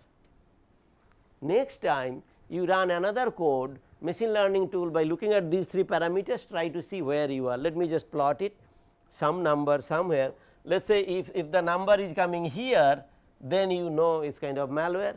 If number is coming here, then you know it is a normal execution. Now, when you run this or do this, what is going to happen? Most of the time it is going to make a mistake. Its false positive rate is basically it is going to talk about most of them as in this community it is inverted. When somebody has a cancer, we basically say test is positive. So, positive is actually negative. People do not want to have cancer, but that is the positive. But if somebody does not have a cancer, but prognosis says you have a cancer, that is known as false positive. False positive is good there, but either way. So, some of the good one you are trying to say as malware, ransom, spectre and meltdown is not a great idea. You turn it off, shut down, clean, that you do not want to do. And so basically anybody knows why it makes so many mistakes, but the structure looks so good. Why does it make so many mistakes? Because maybe I will ask this question later, why the solution I am going to show you, why does that work? Because that solution is also use hardware performance counter, then how can you say it does not work and work there? So, that I will come to in a moment, but then there is a bigger problem. Now that attacker knows you are using these as parameter, it is going to put bunch of if statements there, it is going to train the branch predictor as much as needed or whoever needed to create a situation like this. So, here the green dots here are evasive spectre and meltdown. So, spectre and meltdown that knew how you are detecting, it created bunch of fake stuff. So, as you can see this structure is nothing but take some of the red dot, push it up through this parameter, and that is what it did. It is just not put it up, it is all over the place. Now, in this picture the perspective I am showing, maybe it looks all surrounded. If you kind of rotate or look it from another dimension, there might be plane, but I still wanted to highlight the point. Once attacker knows how you are detecting, which features you thought as important, they can play with that feature. That is called evasive attacks. And same analogy I forgot to talk, even in malware same thing exists, evasive malware, they also known as metamorphic malware. The idea is if they know your detection technique, they will try to evade that detection. Any questions? So, now your normal machine learning tool will get confused. Ignore the red dot for a moment. Now, think of differentiating between those the green stars and blue crosses. It is just all over the place, you do not know where to draw the line. Now, it is quite possible we did only 3 parameters, 3 dimension 3D. If you had 4 parameters 4D, 5 parameter 5 dimension, then maybe it might become visualizable. So, I am going to show you a solution that makes use of hardware performance counter and addresses this problem metamorphic and produces nice results. Before I show the solution, I wanted to hear from you, why would it work? No matter what you do, why would it work? Same hardware performance counter, same set of values. Remember, hardware performance counter implementation comes with the processor. You who is implementing a detection solution, you do not have the ability to modify those counter or do anything. If you can modify, then you can have a different solution, right. So, this technique uses something called the idea of time sequential data. So, what does that mean, time sequential? What does that mean? So, basically take any of the number, let us say branch misses, right. Let us think of branch misses. So, the reason other people make mistakes, because they focus on what is the total number, let us say 100. What this work wanted to do, what we looked at, we said that is why the problem 100, everybody going for the overall statistics, that is a problem. Instead, what we should be interested, how many branch misses between time 0, I am just making it up, 0 and 10, how many between 10 and 20, how many between 20 and 30. So, maybe this is 5, this could be 7, this could be 9. So, that basically this delta is important instead of looking at the total number. So, series, and in fact, and it is actually not an innovation in this work, because in security domain most of the data is actually time sequential data. That is why neural network is not a good idea. And as you should be obvious to you, what do you think is a right machine learning model here? When you have a series of data, or community calls it time sequential data, series of values, this case it happened to be branch misses, it could be anything, series of values over a period of time, some value, LSTM is the solution. So, basically any form of recurrent neural network would perfectly fit that story, any form of recurrent neural network. So, then data collection, as I talked about. So, couple of things is needed, you need the data collection, you need to train, and of course, you need to test to check how good is your ML model. But the key idea is when you make mistake, what do you do? That is the explainability. When you make a mistake or wrong prediction, what do you do with it? That is the key idea. That is the, so that explainability aided. So, this is the part where explainability basically comes into the story. When you make a misprediction, so then two difference compared to what people are doing and making mistakes, instead of using overall statistics, how cache misses, how many cache hits, you consider the difference or the cache misses over a period of time, how many in first cycle, first 10 cycle, first 20 cycle, that is time series data. So, time series data, and in fact, all security solutions time series data is crucial, that is where neural network is not used, or convolutional neural network. So, data collection is important, that when you run the program, this performance counter collection, you can instrument the basic blocks, right. So, for your testing and training time, so it is the training time, the attacker will not allow you to embed something on their code, right. So, that time you have to rely on what your machine is giving as the performance counter. But when you train in your program, you embed those performance counter calls, every basic block in 10 basic block, depending on what and what frequency you want those, and you have to make sure, because of you embedding the performance counter calls or too many of them, that does not change the behavior of the program. Kind of relevant, meltdown, some of those are relevant, and you kind of want to, depending on what you are activating, you need to have lot of events. And in fact, if you put 20 events or 30 events, give it to Shapley value analysis, it will do the ranking for you, it will tell you which one to use. So, you can do a pass of that, then you can go with the second pass, but either way data collection is important, right. And another important part is this has to be a on time detection. Whenever things are running, you should be able to tell there is a problem, but I am still talking about the data collection. And as I said, recurrent neural network, and we essentially used a variation of it, long short term memory. Recurrent neural network, the way it is designed, it actually naturally captures time series data. So, that is basically the ML model. Now, in terms of model training, so model training basically, as I said, for each of the parameter, number of instruction, I do not know what these are, cache misses, cache accesses, different time frame, again this granularity matter. If you use very fine granularity, your accuracy would be higher, but the collection time, training time, that would be humongous. But different time series you are putting, remember the delta is basically how many instructions got executed in this duration, there would be a table of that. That is the table you give as a input, and then you basically the recurrent neural network, in this particular case long short term memory, we kind of train, and then you push it through in our case we used it multi-layer perceptor, then softmax layer, and we basically get the model.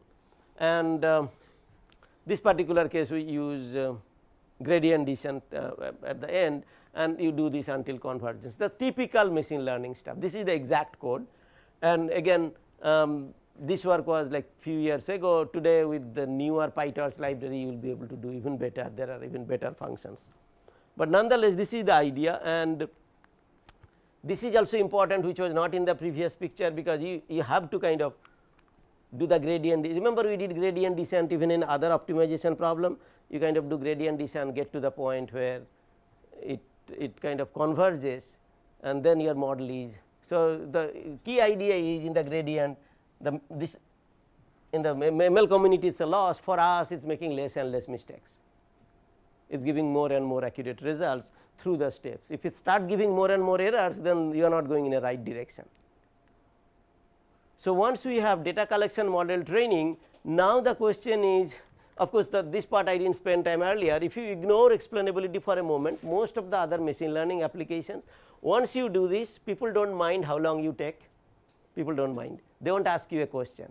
But once you kind of have the trained model, people want to know the accuracy of your model, and when you test accuracy, you have to test with the testing sample, and this sample should not be part of, they should be mutually exclusive.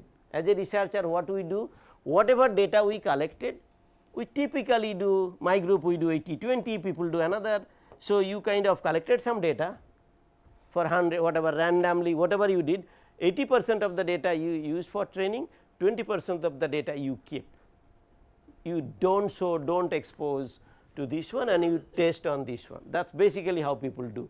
And these days there are a lot of other ways of people talking about, oh, this is still not fair, your data generation was done exactly same way, it is the same design, same stuff. So, of course, if it was trained with this data, when you test, this is going to be great, but as I said, things are changing, and what reviewers used to think as acceptable does not think that acceptable anymore. You need to just stay with the current policy, but this is the testing part. Earlier I did not talk about, I want you to know this part is important for publication.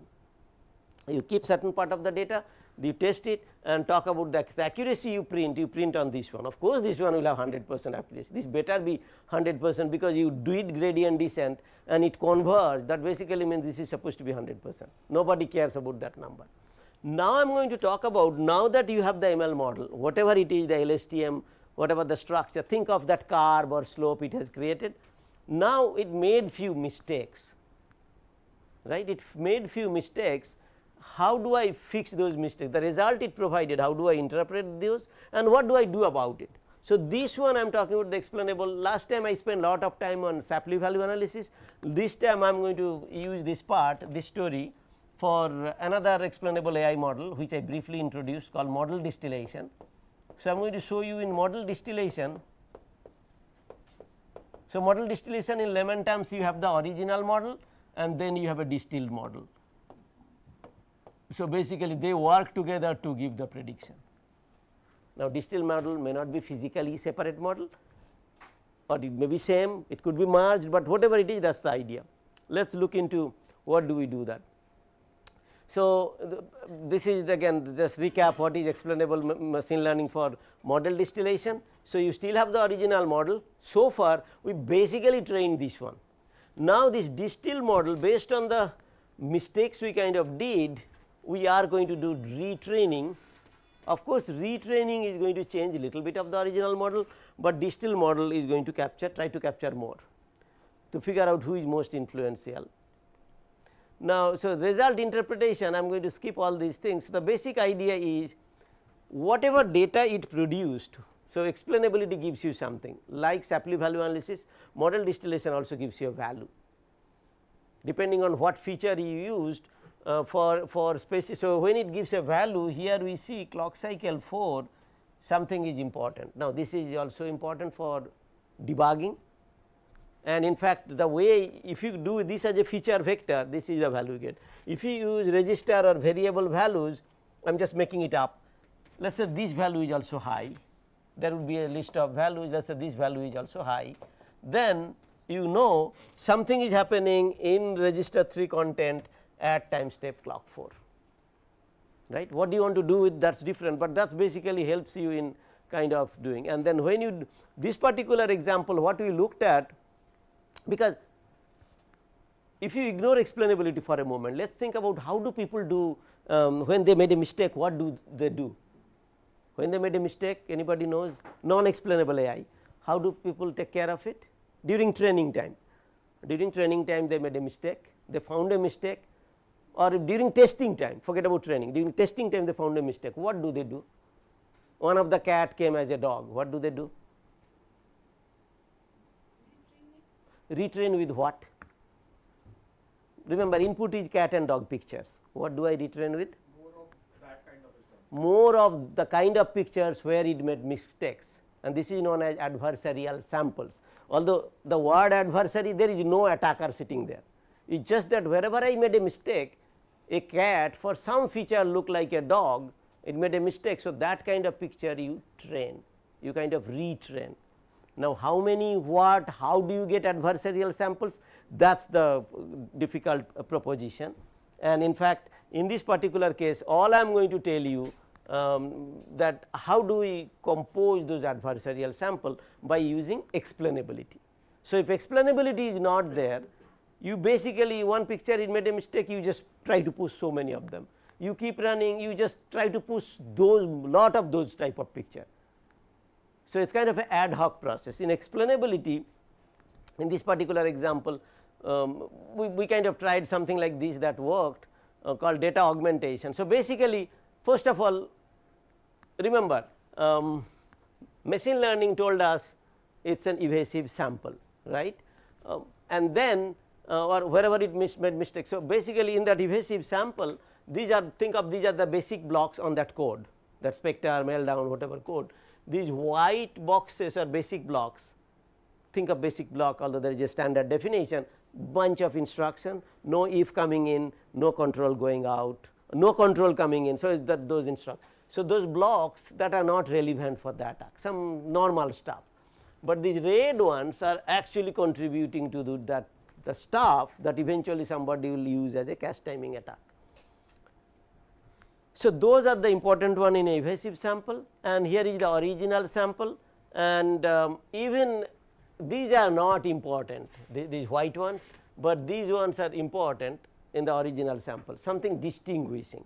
Now, normally it may seem like, well, in original sample none of them are detrimental anyway, but remember victim wants certain type of code to be there in the attacker wants certain type of code to be there in your code. So, that is what I meant by important blocks, important for that attack. If it's Spectre different, it's Meltdown different, but those are the important blocks in the original sample. So, we have done lot of stuff, and these kind of ideas exist in all explainability based solution. People somehow try to come up with new sample. So, basically we came up with the idea of this padding. So, we can add some random blocks, we did some inserting, in the random blocks we inserted some of the important from original and important from the attacker blocks, then we kind of permuted some of them left and right. So, that is basically the final sample that I want to train with. Now, we can do so many ways, each of them has their own pros and cons, but I want to ask a simple question, why are you doing all this stuff? If the solution where it did bad, why did not you create bunch of those, a lot of those? If you take the cat picture, why did not you run a lot of cat pictures? Let us say these evasive sample it kind of failed, why did not I just do more of these red blocks and kind of pushed it in and feed it and train it? No, it is not the time, because first we are not using explainability, second is if you wherever you made mistake, if you feed a lot of it, that causes the overfitting problem. So, then all it learned, then I made a mistake, you beat me up, sure I will not make that mistake, but I actually did not learn the art of not making mistakes, because there are other possible mistakes I could have done that domain, but the key idea is how do you generate samples, new samples based on where it failed, right. So, this is basically the data augmentation part. So, the key idea is because it is a model distillation, that is why you eventually have to call the distill function, but if it was Shapley value analysis, that is different, but this second part of the code is basically your training, and so you kind of have all these features, you sort them, you craft the sample. So, the picture animation I have shown, that is only this particular line, how you are crafting the kind of examples, then you add with the whatever previous thing was there, then you retrain, and then you kind of do the model distillation, distill, and then assumption is if you do it right, now your accuracy is supposed to go up, which I will show in a moment. But I want you to absorb this code and ask me any question. You originally have a set of samples on which you trained and you made some mistake. Now, you created new sample based on your mistakes, whatever you learned, you put all of them together and you retrain the system. And you still have to do then you do kind of model distillation. So, I want to show some results, and to kind of create results we have different categories, how obfuscation, non obfuscation. Let us go to straight to the result. So, I want to highlight few things here. So, I am going to show you meltdown, and whenever you publish paper you have to figure out who is the latest work. At that point latest work was, let me see what was the RDSM stands for something, real time detection of spectre and meltdown. So, that was the RDSM. Now, we gave benefit of doubt to the authors, because RDSM was built on top of overall statistics. So, we gave it a benefit of doubt on time sequential data, and then now you see meltdown performance is really high, 93 or even the modified version 95. But the problem is when you do evasive meltdown, that is a serious problem. 19% is kind of worse than random guess, right. So, that is a serious problem, and so evasive meltdown, right. So, basically, but if you kind of look at the diagram that I have shown, that even for evasive meltdown. So, when I say evasive, whatever accuracy was 99, it went down, but it is not really that bad. Of course, false positive, false negative are fine. So, the key idea here is that there are existing approaches that can do an amazing detection, but once you introduce evasion into it, by knowing, assumption is attacker knows what your detection model, by knowing if I can change my program, then the detection accuracy goes down significantly. Even if you retrain, whatever you do, it is not going to work. So, then explainability can help, that is for meltdown. For similarly for so different strategies and all I am going to ignore. Similarly for spectre, same story, and we have seen similar kind of thing for malware. So, detection rate for, so RDSM again the one, and then for spectre there is also another algorithm, that was OSDA MLP. As you can see, RDSM is 89%, which is not that great, or even benefit of doubt is this 99%, that is like as best as it can get, and in fact, our detection accuracy is less than that. But the problem becomes when you kind of have the evasive spectre and meltdown, then detection accuracy goes down, and which is basically unusable detection accuracy. So, that is basically our also going down, but it is still reasonably kind of high. So, yes, please. In this kind of ML based attack, how do you determine who is the attacker? Because there are many processes running, many user using the machine, right? So, for the experiments, we kind of have those attack examples which is in the testing set, and that is basically the attack examples, exact spectre attack, exact meltdown attack. But in reality it is basically same as antivirus check. You have your checker running and anything can run on your program, and when they are running you detect whether that program is a malware. This could be viewed also as a malware, although technically it is not a malicious software, it is basically a legitimate software taking advantage of microarchitectural failure, but basically you are trying to see whether this program is trying to do spectre attack or not. That is the objective. And so, I am going to skip all of this stuff, and that brings me to the end of the morning session. Thank you. See you at 2 o'clock. One questions. Go ahead. So, whenever you are taking performance counter, so in general performance counter people take by running with less load. So, underloaded conditions, only the victim program runs and other things do not run. Whenever it is overloaded conditions, how will take care of that issues? Right, very interesting question, I did not address that. So, the question is this performance counter that we dump for during the training or during real time detection, we are relying on performance counter.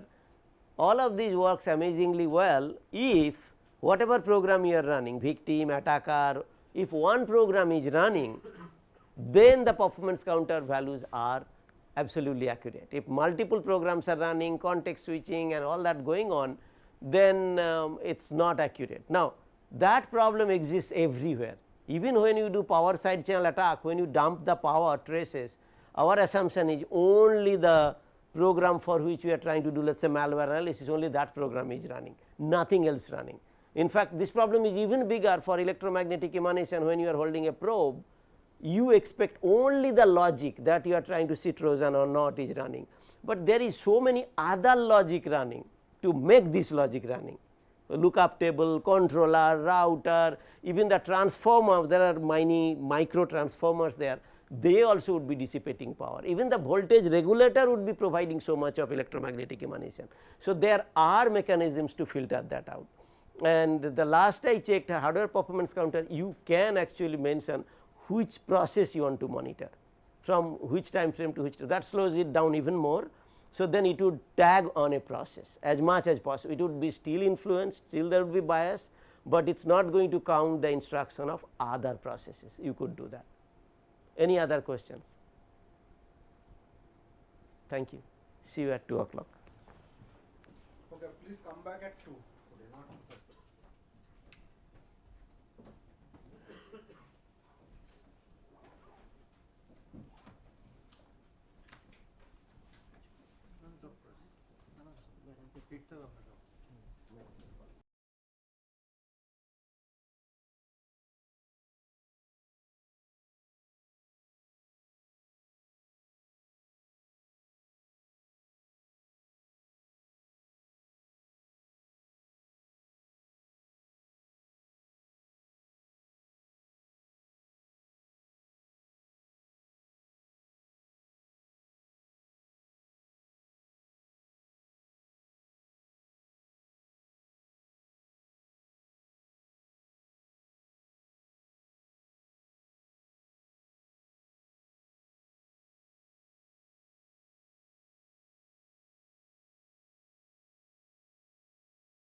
আরও ভালো সেটা করে দেবো।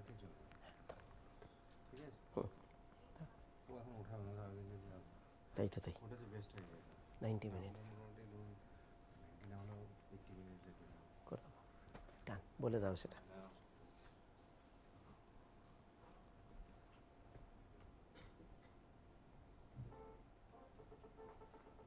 দেখো কি বলছে।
Okay, so welcome back.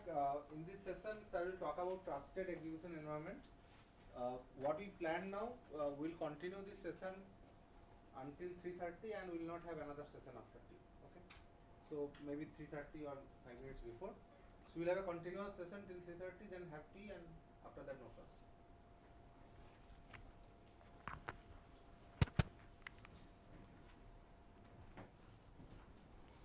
Good afternoon. We are going to talk today about trusted execution environments, and here is a brief outline. So, before we begin trusted execution environment, I wanted to give little bit of recap why we want a trusted environment. And the way you want to visualize is that when you consider data, any data, when you consider data, data could be in three possible state, either it is on rest, which is basically in the storage or in memory, or it could be in transit. So, it is moving from, for example, main memory to cache, or one processor to another processor, or it could be in use. So, think of data is getting used in the ALU for computation. Now, when we talk about data, I am not distinguishing anymore between instruction and all that, any form of values, right. Now, when you look at this data of three usages, the encryption actually works very well for data at rest or data in transit, because that is where it is used. You encrypt the data, this could be an email, this could be your program, you encrypt it and that is been stored. Then same thing about in transit, two parties communicating. Remember when we talked about encryption, the sender basically will encrypt the message, and then that travels the encrypted one, and then recipient will decrypt the message, whatever message was sent, depending on whether it is a symmetric cryptography, asymmetric cryptography, that is the model. Same thing in the rest, you encrypt the data, you keep it, that is kind of secure. But data in use, encryption will not work unless you use something called homomorphic encryption. And those of you who are following the domain of homomorphic encryption, idea is very cute, and basically the idea is, if you have two sets of data, so the idea of homomorphic encryption is basically is that if you have a data A and data B, and you cannot compute that data in your own computer, you are sending to the cloud or any untrusted party, you do not want people to know your data for privacy reason, copyright reason, whatever it is. So, you basically send the encrypted version of A, encrypted version of B. Remember, A and B may not be a variable, it could be array, it could be a truckload of data. Now, when you send it to the cloud, this is you send all of these data to the cloud, this could be cloud or cloud provider, where they are probably doing just addition for you, addition, average, whatever, really does not matter. So, what they will do EA plus EB, and then they will send you the result back. If you follow exact homomorphic encryption, when the data comes back, this EA plus EB, when they compute what they are really when you decrypt it, this EA plus EB result, if you decrypt that, whatever comes in, you will actually get A plus B. So, that means homomorphic encryption allows you to perform operation on the encrypted data, you do not have to decrypt it. Now, this idea is kind of many design automation company CEOs, if you talk to them, they say, oh yeah, no, our tool takes encrypted netlist and do the synthesis. That is not true. What they claim as encrypted netlist, when it comes in VHDL Verilog code, they want to do synthesis or compilation. Internally it decrypts it, then does synthesis, and then encrypts the synthesized design and then sends you back. So, that is actually not homomorphic encryption, so that you understand. But from customer side, customer may feel comfortable listening that company X provides tools that operates on encrypted data. This homomorphic encryption idea is mathematically guaranteed, and addition subtraction is fine. People are talking about machine learning using homomorphic encryption, and machine learning has all these multiplication and all that. Those are very expensive, very slow, and really resource intensive. Most of the work in homomorphic encryption community, how do we do homomorphic encryption which is not 10 times slower than the actual computation, or any machine learning that we are doing, performing machine learning. Training is one thing, but when it is operating also on a regular environment, if it is 10 times 5 times slower, then that is not what I want to live with. That is not a real time kind of story. So, most of the work in this area, until that story becomes real, then we are going to stay with the trusted execution environment. Trusted execution environment provides you the confidentiality in all across the spectrum, data at rest, data in transit, data in use, and in addition it provides some other stuff which homomorphic encryption or nobody else provides, such as integrity, availability, attestability. I will get into those details. Can anybody tell me why I explained all this stuff? I am trying to sell trusted execution environment to you and why you would buy, because if your first reaction would have been, oh, I can encrypt it. If confidentiality was your only target, it would still work, but it will not work for this. Homomorphic encryption, except the people who are working in homomorphic encryption, nobody believes today we can use it any real time, safety critical, or any of those systems where if time is a non-issue, homomorphic encryption is fine. We already have mathematical technology to basically perform computation on encrypted data, perform machine learning on encrypted data, or even more interesting, the machine learning model itself is encrypted. Encrypted machine learning model will make the decisions for you. Any questions? So, as I said, the objective of trusted execution environment is to give data confidentiality, data integrity, and code integrity. By the way, this data confidentiality also takes care of code confidentiality. In layman terms, I wanted to draw something that everybody can understand. Hardware, or at least some part of the hardware, we have a dedicated day on just cryptographic modules, that is assumed to be secure. We call it root of trust, and I have one whole day dedicated to talk about or zoom into root of trust. How do we design, how do you attack, how do you mitigate. Once you have a root of trust, then basically on top of it you have the application layer, where you have operating system and different applications or programs that you are running, that is running. But trusted execution environment makes this partition, logical partition.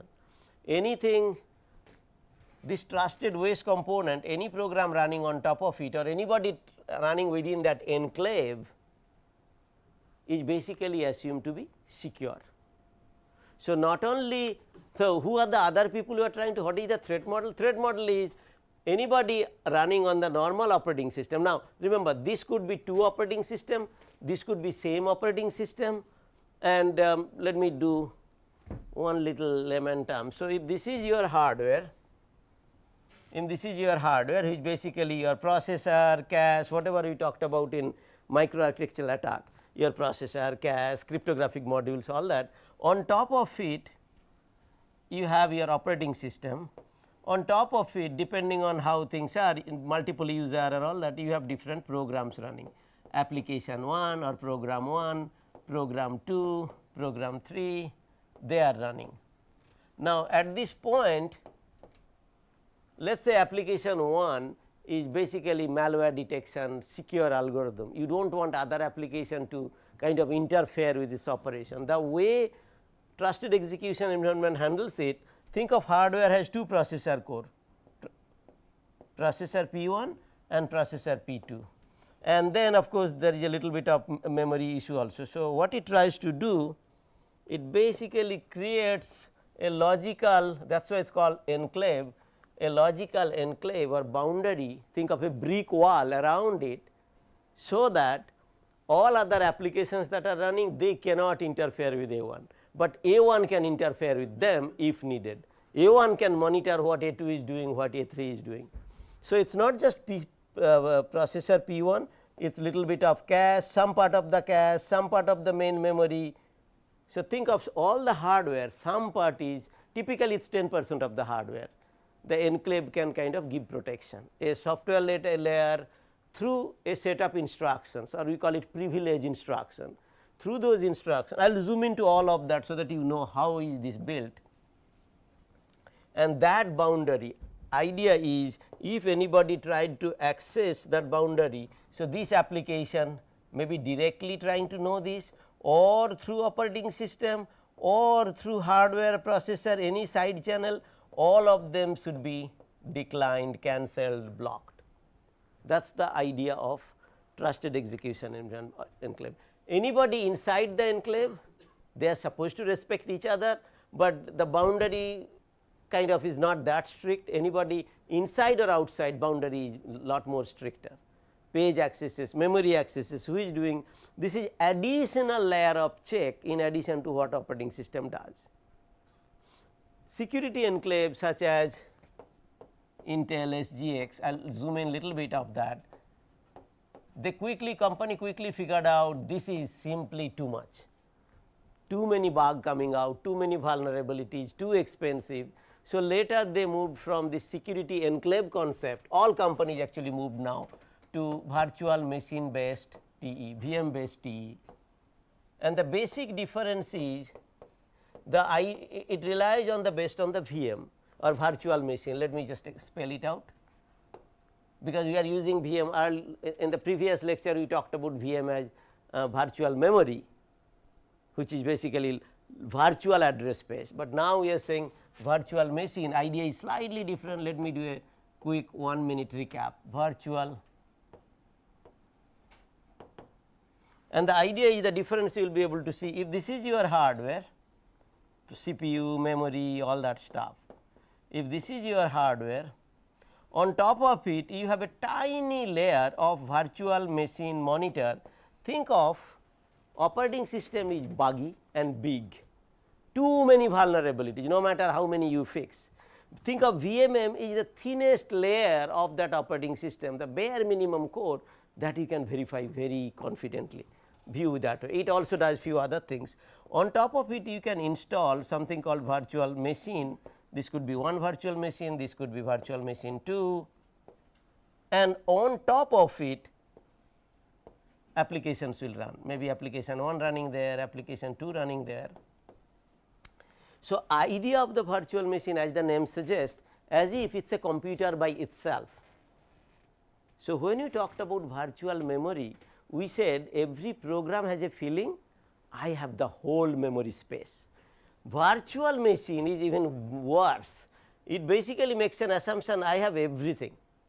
So, a virtual machine, think of it, this could be a Linux, in reality this could be a Linux operating system, this could be an Windows operating system, and this could be one of the VMM that is publicly available. So, in reality on a single machine you can install multiple operating system. You do not have to, if you are delivering a software to your customer, you do not have to go room to room, take a USB out from this machine, log into another type machine. On the same machine you will be able to install different operating system. So, managing software, managing hardware, all that becomes the easier. But this is the notion of virtual machines, and in this virtual machine if the VM is trustworthy, this VM is trustworthy, it will not allow anybody to do hanky panky, any other VM to do hanky panky with this one. As we go forward you will see I will also relax that assumption. If this was a trusted VM, it does not matter what else is where everywhere, it would still work.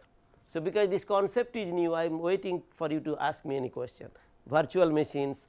So, this is non-virtual machine, normal computing environment. Yes, please. Sir, like the virtual machines off the shelf, such as the Oracle virtual VMware that we get, so that we install on the operating system. So, that is what I am saying, this VM is actually the operating system from the hardware side, but in a thinner layer. This is the operating system from the application side. So, this operating system thinks I have the access of full hardware, but that is not true. This operating system, this is also known as host OS, this is known as guest OS. See, this host operating system actually there could be multiple VMs running. So, it basically shares this resource among those VMs.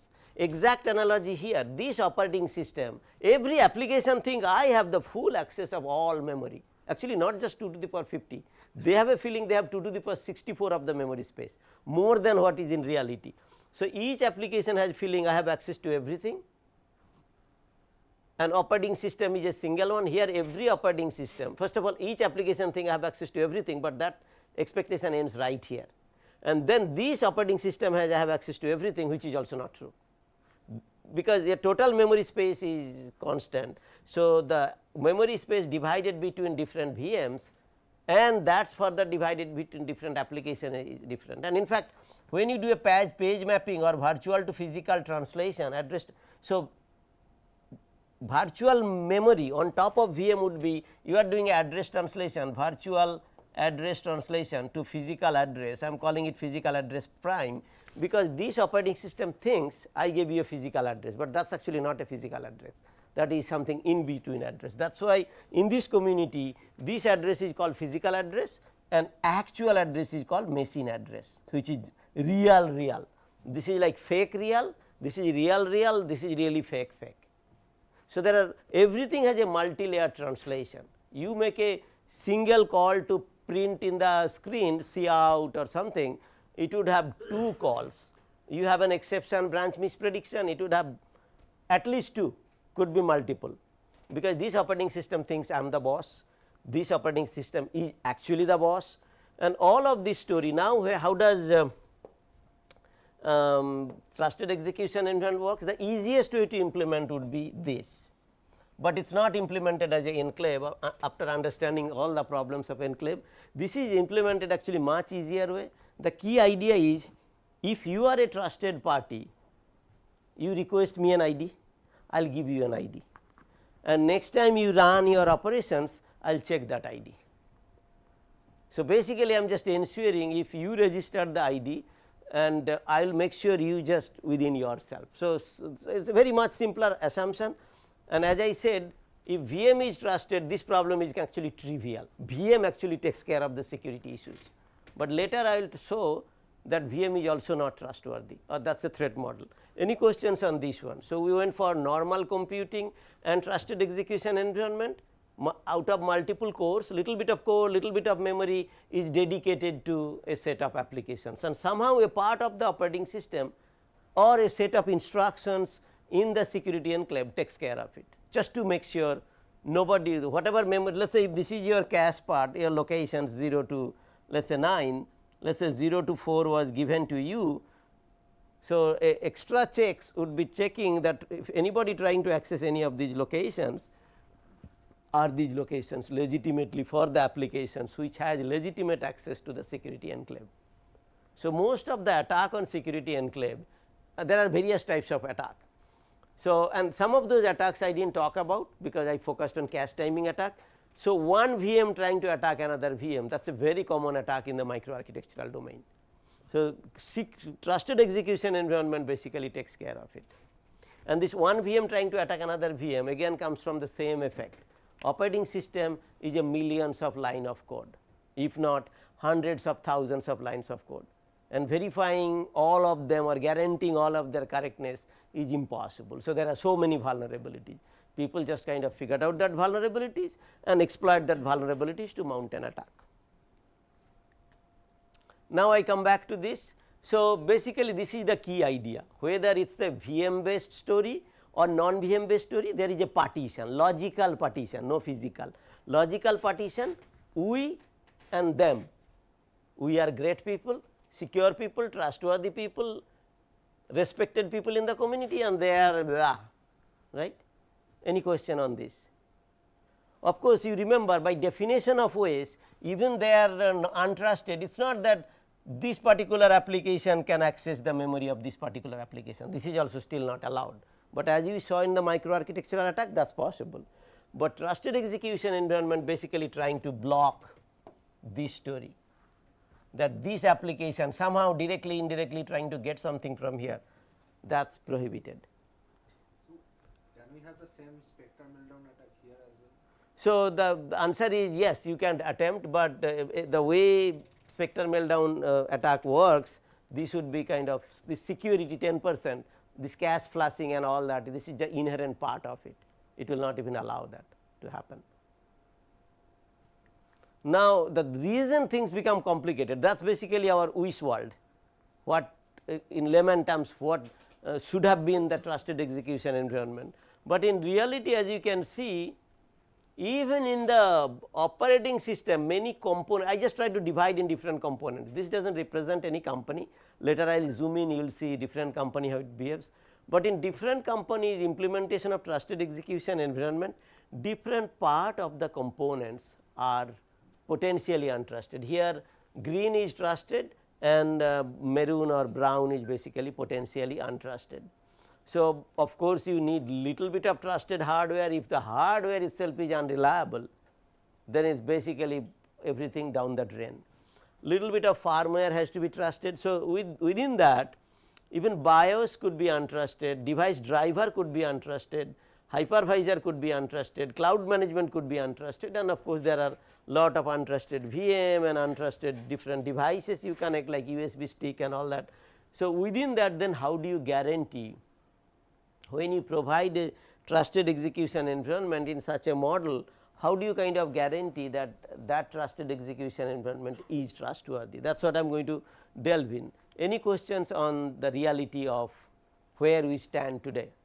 You have lot of components in this full stack, this is where your program is running, this is your processor, and in between there are so much of software layer, and in the software layer what you are saying even some of, so technically speaking this is your virtual machine monitor or what you mentioned as this is your host operating system, even the host operating system is untrusted, that may have vulnerability, that may have malicious implants in it, and device driver just to give a layman's view. So, when you print anything from your, this is your CPU and you want to send a request to a printer,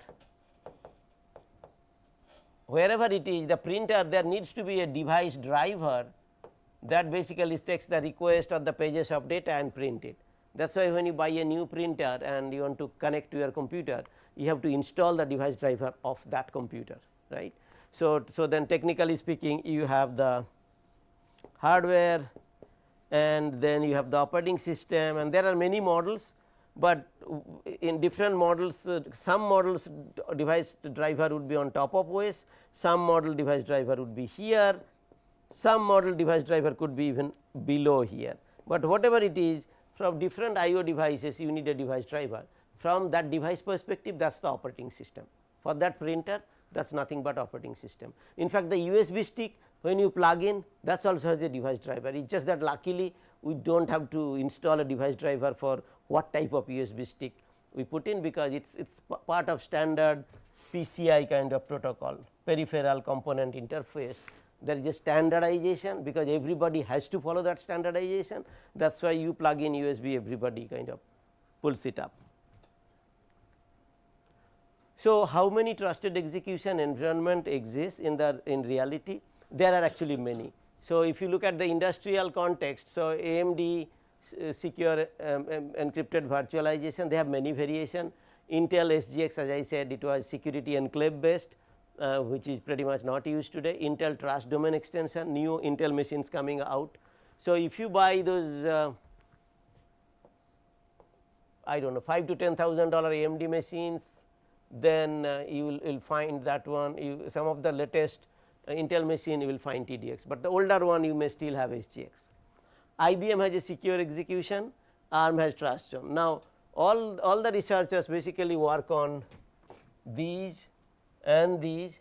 IBM never released their environment. IBM does not believe in academicians trying to find vulnerability and they will fix it. They have a different model. Lot of legacy system, large enterprise systems run on secure execution. So, it is not open for research. So, ARM trust zone embedded mostly embedded domain ARM and RISC-V, and these are mostly for general purpose domain. And there are many academic exercises, MIT Sanctum. So, it is basically tried to improve SGX with lot of extra instruction, think about it, just to close the vulnerability. And then there are academic version of OPTE, which are based on kind of ARM trust. There are for embedded systems, Keystone, Trusty, and there are many for Android devices, even for devices as small as form factor of smartphones. I just tried to put them in perspective. So, most of the today's ones are Intel TDX, AMD SCP, they are based on virtual machine based TE, and the things of yesterday was Intel SGX, Sanctums and so on, those are enclave based TE, much stricter requirement, lot of performance overhead, and yet lot of vulnerabilities. And then there are TEs that are kind of for resource constraint systems. I will try to zoom into each of them to give you a flavor. Keystone, multi-zone, and most of these TEs, or at least the one I will talk about, these are kind of either RISC-V based or kind of ARM based, and these are Intel TDX and SCP, these are Intel, as I said, these will not focus that much. Any questions? So, what we are going to do, talk about when you have such systems, how do you kind of verify their trustworthiness? That is what I mean, right. So, first thing so let me just kind of go into the flow. When you have a trusted execution system, it is very important to decompose them. Why do you want to decompose? Because if you go back, this is basically the real world story. Recall we talked about that even verifying hardware is impossible, verifying operating system is impossible, but for proving that your trusted execution environment works, we have to kind of guarantee that when this VM makes a call, it get routed by this hypervisor through firmware or not to the hardware, and the way request comes back through the hypervisor. So, multiple parties of hardware, software, firmware gets involved. In addition to cache talking to main memory, somebody talking to somebody, many parties get involved. So, if you want to do a standard verification, that is not going to work, because remember even verifying standard CPU itself is impossible, we are trying to do abstraction and all that. So, therefore, if you want to verify anything, we need to somehow break into subsystems, who is talking to whom, can I kind of cover this part of the story, can I cover this part of the story, and you still have to guarantee when you break them in pieces, collectively they still give you system level guarantee. So, this is basically then you kind of do the decomposition, then you have the secure subsystems. Once you have the secure subsystems, then you kind of generate the corresponding properties or behavior you want to check, and then you kind of check those behavior. That is kind of one way of looking into it. So, when you talk about decomposition, this diagram itself is a layer of decomposition. So, there is a hardware layer, firmware layer, BIOS layer. So, this is a horizontal decomposition. I will also talk about vertical decomposition. So, when you look at the AMD ACV also I did not get into the detail, but I will still have to kind of wanted to show you this firmware in the previous diagram you saw the firmware, this hypervisor is same. So, guest, so the notion of guest and host is this one. So, this hypervisor is kind of the host, this is kind of a guest, this is a guest virtual machine also known as guest operating system 1, guest operating system 2, and these are of course the guest applications. So, that is the notion of guest. Or so, on the guest side certain set of transformations are valid and that is defined, and hypervisor basically looks into that, and then basically when it kind of, remember hypervisor is not trusted. So, therefore, although there are transactions happening through hypervisor, you still want to make sure in the system level when multiple parties goes through hypervisor. Who are the multiple parties? This application is going through this hypervisor, this application is also going through this hypervisor, of course via this VM. While this hypervisor is untrusted, it should not happen, some information coming through here should not be routed here in any manner. That is the whole in spite of hypervisor being untrusted. So, the way transitions are, and as you can see most of the names it is all about pages, page transfer between the translation look aside buffer, fake translation look aside buffer here, real translation look aside buffer that maintains the page mapping of virtual addresses and physical addresses. Those mapping, those accesses, who is accessing whom. So, most of them at the top layer, once you zoom in each of the one you click, it is going to bring another finite state machine. Once you zoom in, it goes down all the way to accessing bits and bytes, but basically who can access which page and which page access should be denied, move, reclaim, update, swap in, swap out, all that is basically transformed. And the reason I am showing, so identifying that finite state machine, identifying this the transitions, that is really the context. Now, where does all the, why this is so important? Because when you try to verify trusted execution environment as a researcher, you do not have access to the source code of the designer. AMD is not going to give you the source code, only thing you have access their English document. From that document you need to kind of figure out this. What else you have access? If you bought those high end machines, you have the access of that machine, where you can actually compute and execute all of that. If you really want to mount an attack, whether to prove it is correct or whether to prove there is a vulnerability, you have to set up pages in a way, you have to do attack victim process in a way where you can claim or get information from a process within the trusted environment. That is basically the story. So, Intel SGX it is basically based on the security enclave, and it's kind of you initialize certain edges, or you kind of use, not use, allow somebody, resume, exit. It is kind of the idea of creating pages and marking a page for somebody and making sure whoever is accessing the page, it belongs to them. And of course, all the attacks on SGS basically violates that premise in two ways. One is, if I can fake that I am inside the enclave, then I basically got that benefit. So, an outsider, remember it is we versus them.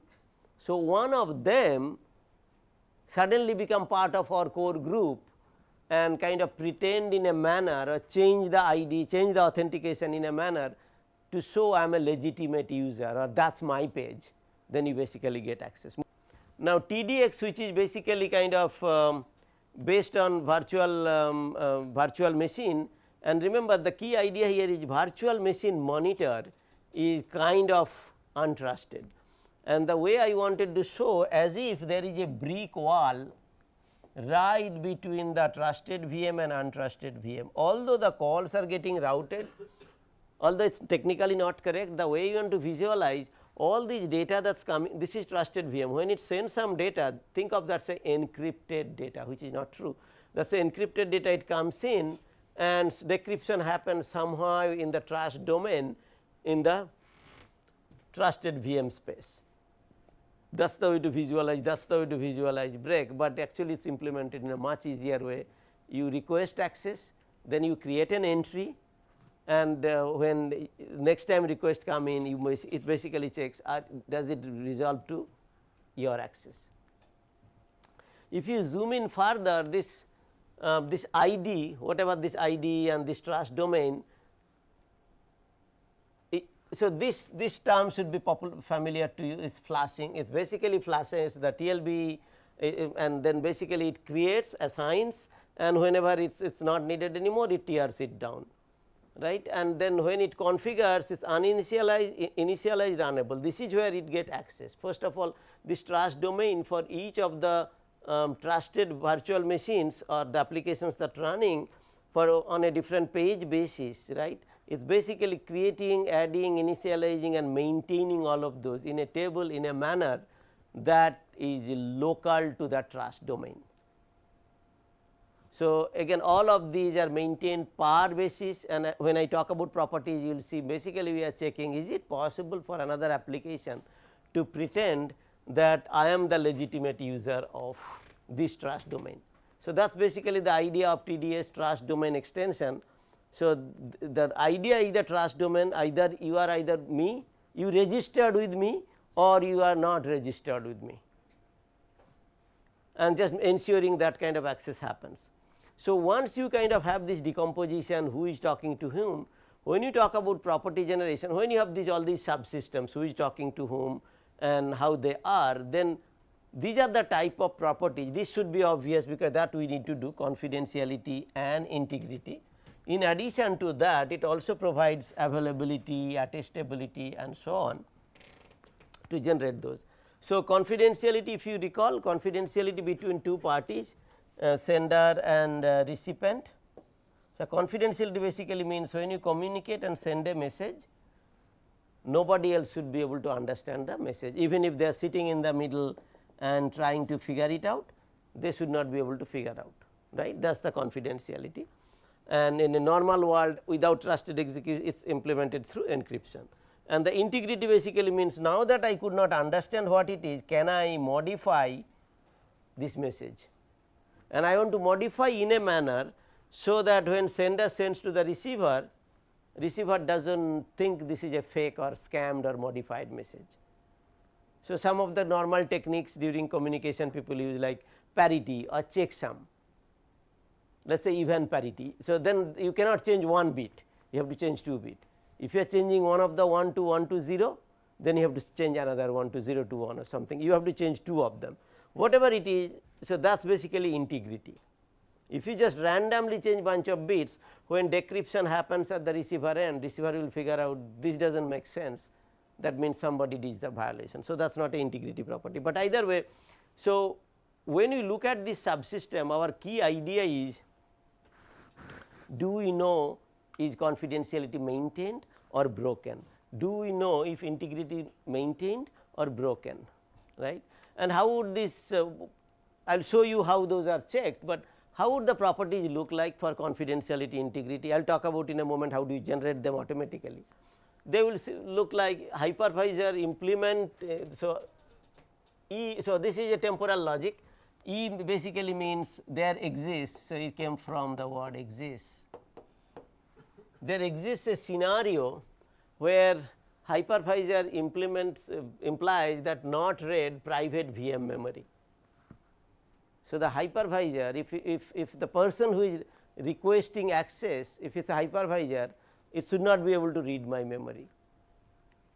So, similarly different. So, for example, this is even easier. If it is an unauthorized user, of course, nobody will say I am an unauthorized user, right. If it is an unauthorized user, then we should not allow code access to certain components. And and then if write page we are allowing, then user has to be the owner of that page. So, this is the integrity part. If somebody is modifying something, it has to be the owner, and this particular one is basically saying nobody else can access it. So, availability basically have similar thing, attestability has similar stuff. Now, how do you generate these properties? So, basically this is where machine learning comes very handy, at least large language models. So, initial experience was, so first of all let me talk about the flow, then I will come into large language model. remember the specification is an English document. From an English document you have to construct those finite state machines, and that is not a easy task. Reading English document, drawing those finite state machine, who is talking to whom to make any guarantees, it is not an easy part. And assuming you have the finite state machine, then based on the template I will show in a moment how the temporal logic property look like, we can generate the property. We can traverse this finite state machine in a manner, and then we kind of try to pose the property what should hold true or what should not hold true. So, the way, and then once you have the property you can do property checking on the implementation. Now, for Intel TDX an implementable C code version is available for the TDX. For other computers you have to run that on the real system, real hardware if you have access to, because nobody will give you VHDL Verilog code, right. So, let me just briefly talk about this FSM extraction. So, right now the story is manual, there are a lot of work and effort going on. How do you generate these FSMs automatically? So, initial experience with some earlier ChatGPT, it produces bunch of garbage. Then you have to keep on guiding, oh start with a start state, okay, whatever they generate then they call that one start. So, pretty much you have to just, you exactly know what FSM should look like, you have to keep giving those verbal instruction, then it will construct. So, that is more painful than drawing by yourself, but the recent version of those ChatGPTs with billions of things, they actually do an amazing job that would surprise you. They pretty much accept one or two state or one or two transition, they pretty much you give 100 pages of document, it will bring up the FSM correctly. They do an amazing job. Now, so how do the, so when it construct FSM, how do those FSMs look like? Again you need to give little bit of guidance or prompt engineering. And so, for example, this prompt engineering on TDX, it created two finite state machine, one is on key management, another is on trust domain life cycle, and how those two finite state machine interact with each other. Once you have the finite state machines, then it is actually the template do the trick. So, the template is, before I talk about the template, let me talk, right.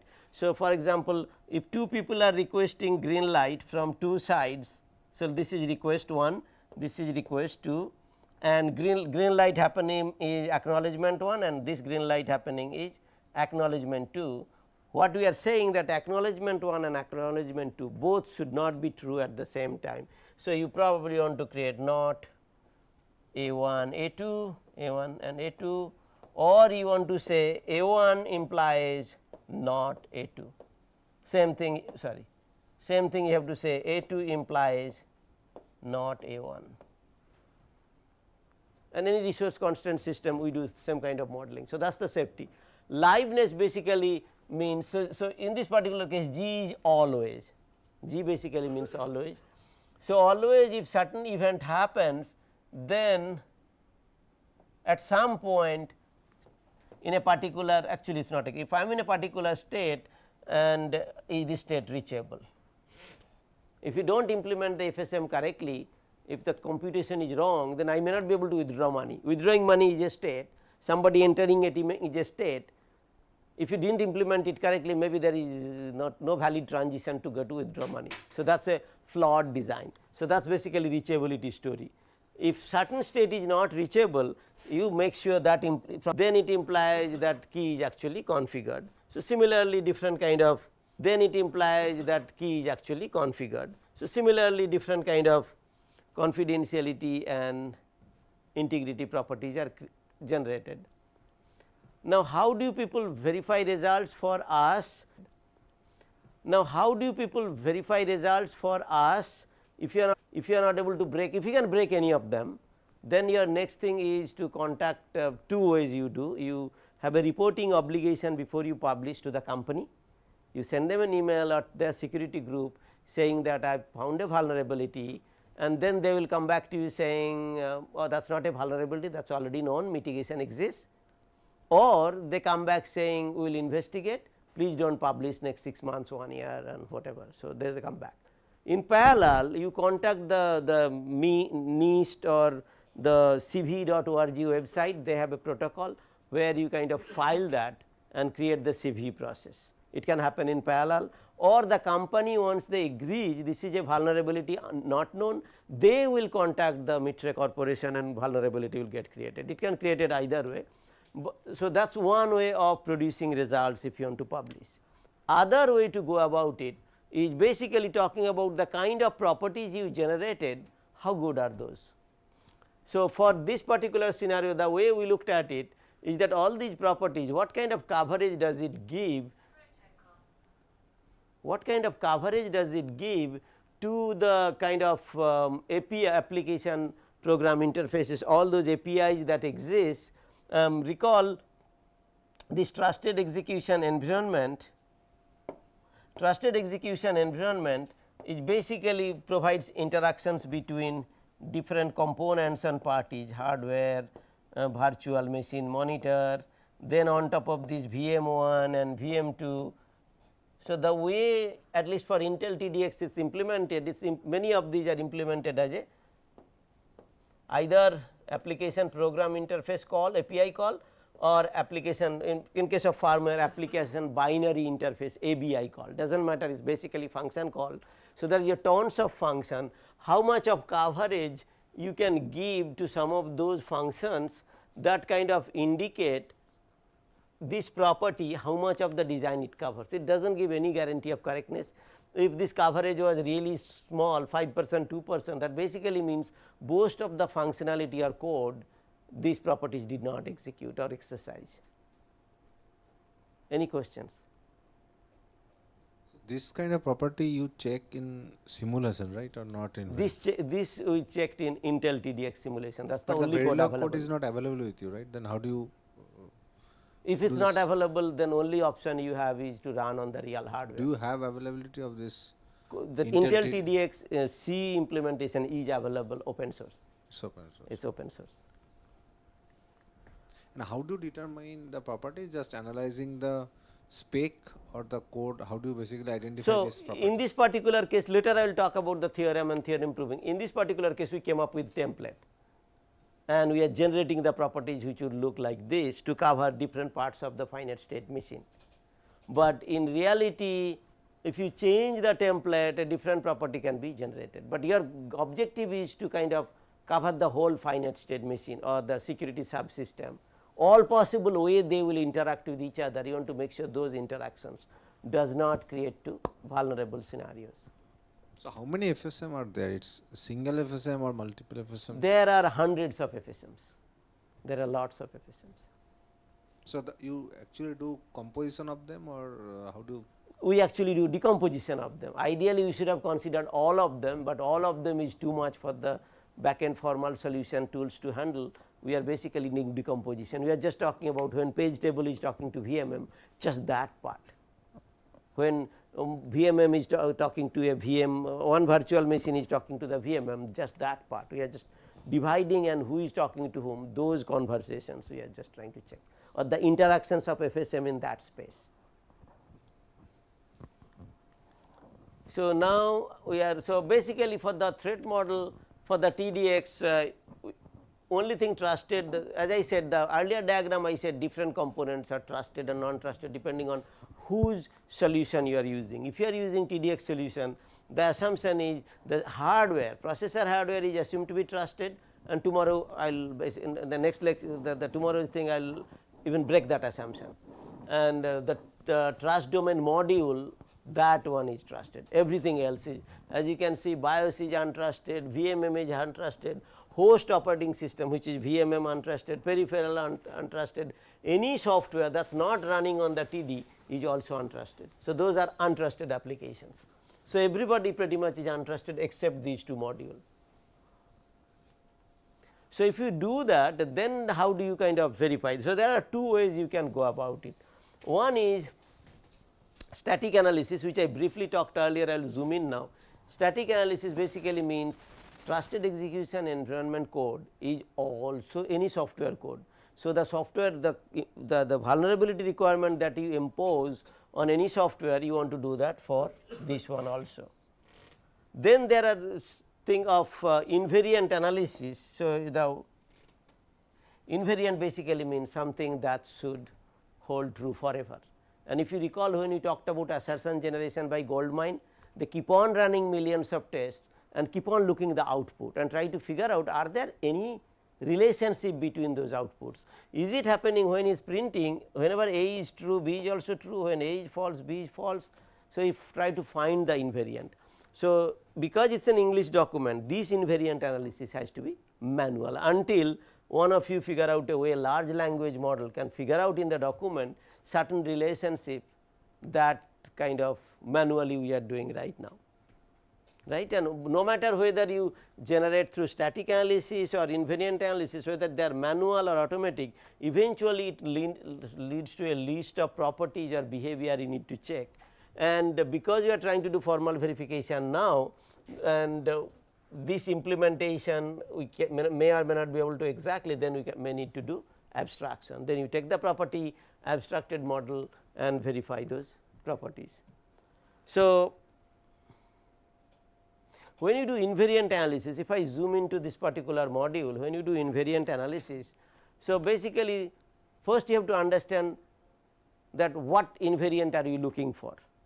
In a Goldmine example I talked about, for classical assertions, we basically look for any functionality. Here if you are thinking of memory confidentiality, then you kind of need to figure out which components are more relevant or which interactions are relevant.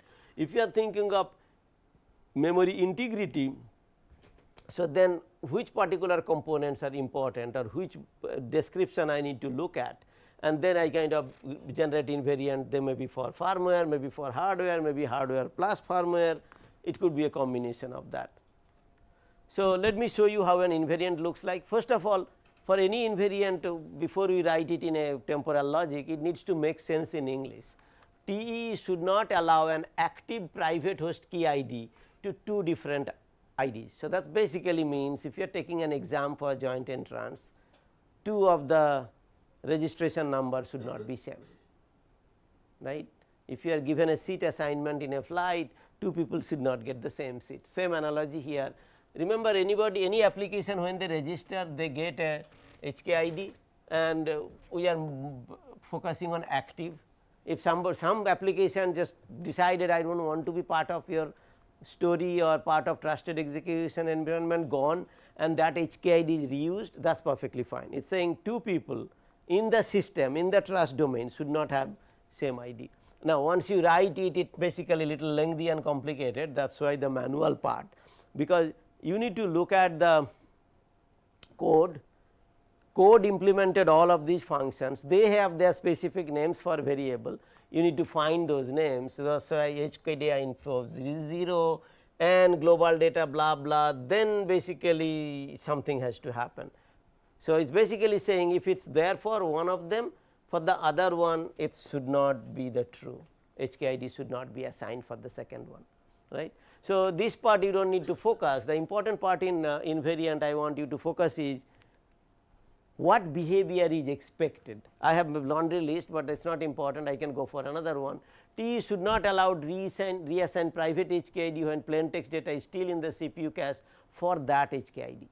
Now, that particular program might have gone, but to avoid cache timing attack, any information that is already in the system, you do not give it HKID to somebody, that party will quickly come in and does not even have to do cache timing attack.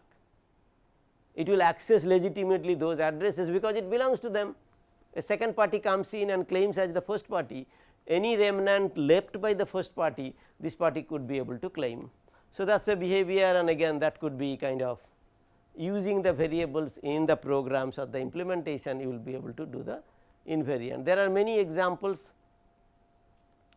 So, it should be impossible for any software device which is not a TD to use the private HKID value. So, this basically means if somebody is not in the trust domain, did not register in the trust domain, remember the picture I drawn, you have hardware, you have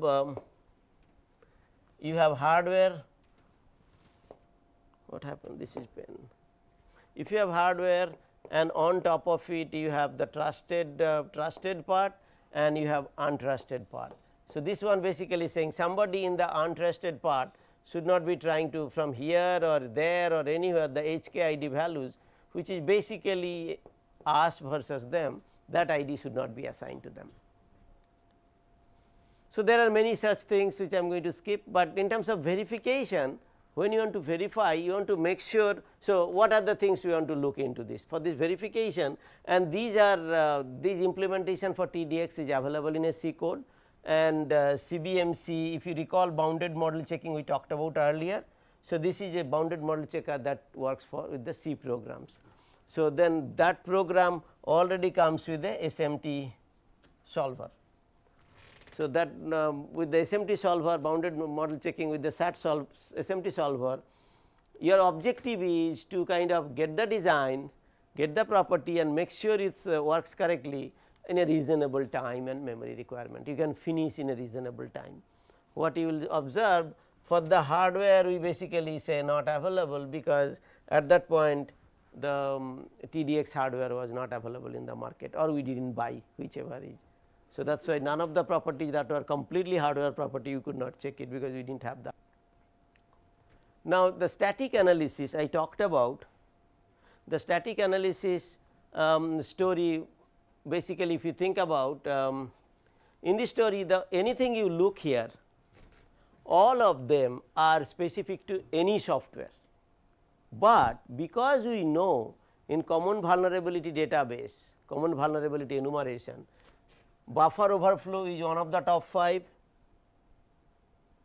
and null and valid pointer, this pointer allocation, this is one of the top 5, memory allocation I do not recall, but either way these are the kind of vulnerabilities most attacks basically exploit.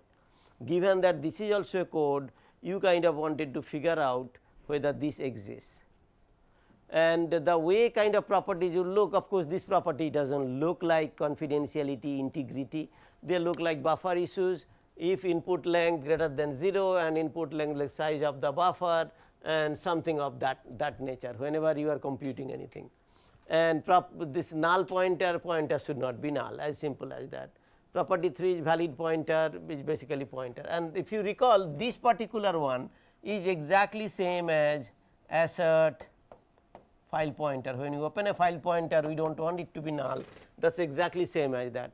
Only difference between these two is these should be checked statically to guarantee that design, this particular problem will never happen. In contrast, this particular one would be embedded into the program. During execution, if any time problem happen, this would fail and show it to you. If you ran for 2 million clock cycle, it did not fail, that does not guarantee the design is right. Only thing it guarantees, for the time it was running, there was no failure. So, formal verification of a property is a stronger guarantee than putting an assertion. Any questions? Would there be a break or we continue? Okay.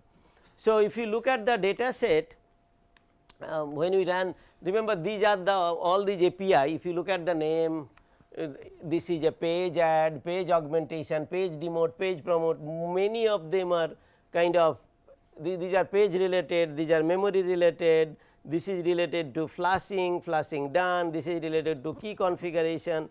So, different aspects, these functions or these calls maintains different aspects of trusted execution environment. These are the bread and butter of those finite state machine implementation. This is from your the C implementation of TDX? From the C implementation of Intel TDX. These are available online, I mean publicly these are available.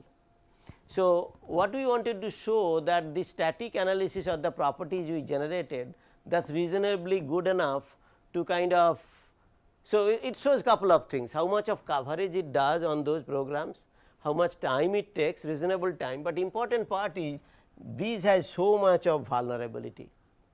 Now, having a buffer overflow vulnerability does not necessarily mean it is a serious problem, but it probably should be fixed or looked by somebody, because if this is a code of the trusted execution environment, that code should not have these kind of vulnerabilities, right. So, that is why whether trusted execution environment or any code, you want to just make sure that code is safe and trustworthy. So, now I am going to, now that we talked about decomposition analysis and property generation, we are going to talk about property checking. So the Yes. previous results is on CVMC. You run those. This is on property CBMC. and on that C code. CBMC using these kind of properties that is, so by the way these properties are kind of automatically generated by, so there is a static analysis tool exists that actually automatically generated. Once you kind of tick mark in that tool what issues you want to check, so they will generate all these properties for the Which design. tool is that? I need to go back and look at the paper. So, that tool actually exists to do some kind of linting software. It actually checks and generates all these kind of properties automatically. In contrast, for the trusted execution environment, the invariant analysis and all that we created manually until one of you can come up with large language models to do that generation from the specification. Now, in terms of property checking, I want to kind of zoom into some of these properties, and of course, lot of things can be done. Community has done lot of stuff. I won't even spend time. So, whether you do design decomposition, property checking, bounded model checking, satisfiability, machine learning, there are many kind of choices there. So, I am going to take the example of very simple kind of. So, this invariant and static analysis I kind of talked about how do they look. And the CBMC tool, the way it works, it actually whatever properties you create, you have to embed them as an assertion in the design. It may look like assertion, but the way SAT solver works, this is little bit of confusion because all along I talked about assertion is only checked during simulation, but the way these solvers work, this theorem prover and all that, they accept properties in this format. It just happened to be the name happened to be assert. And in this format when you give it, they mathematically guarantee for eternity. So, this is not a standard definition, but is think of a tool specific way of writing your property. So, let me kind of go straight to the so basically now we are going to talk about theorem proving, and we are trying to prove the theorem of let us say confidentiality theorem on Intel TDX. Before we do that, we need to kind of understand what exactly we are trying to prove, and mathematically I wrote it, I am going to skip that. So, conceptually if you have two kind of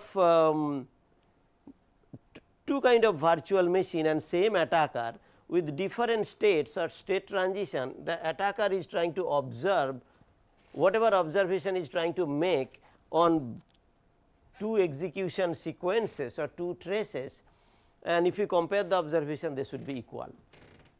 So, the idea of confidentiality basically means you try different ways of looking at things, you are not going to get extra information, you are only going to get information that publicly observable no matter how you try.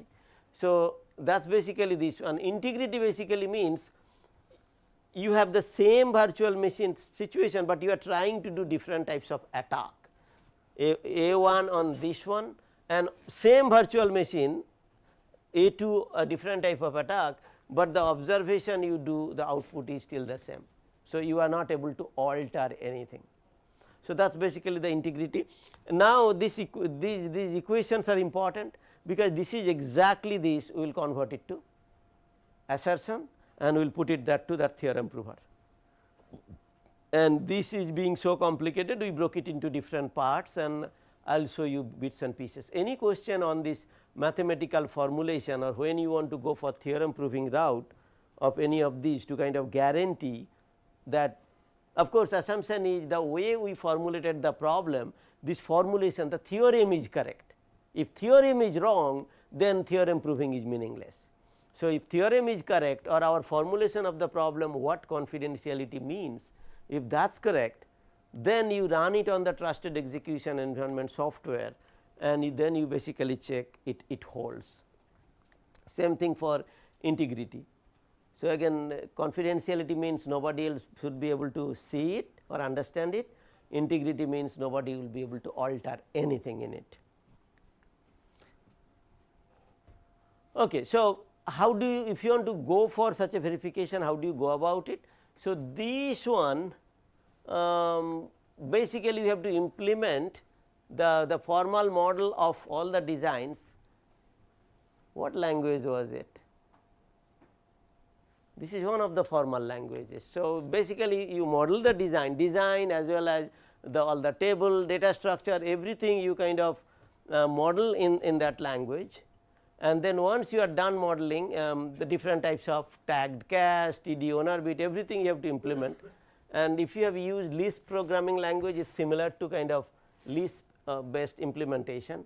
So, once you do that, then basically you will be able to run your experiments, and in this particular case, so confidentiality property when we say 10, so this particular integrity 3 and how long it takes for the TDX and all that, it basically means, let me go back to, so basically means this particular computation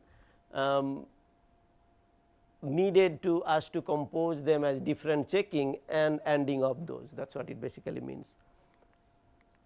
And so, the key idea is that we can actually verify this in a reasonable time, and we kind of guarantee that if you check that property, it is kind of do whatever it is supposed to do.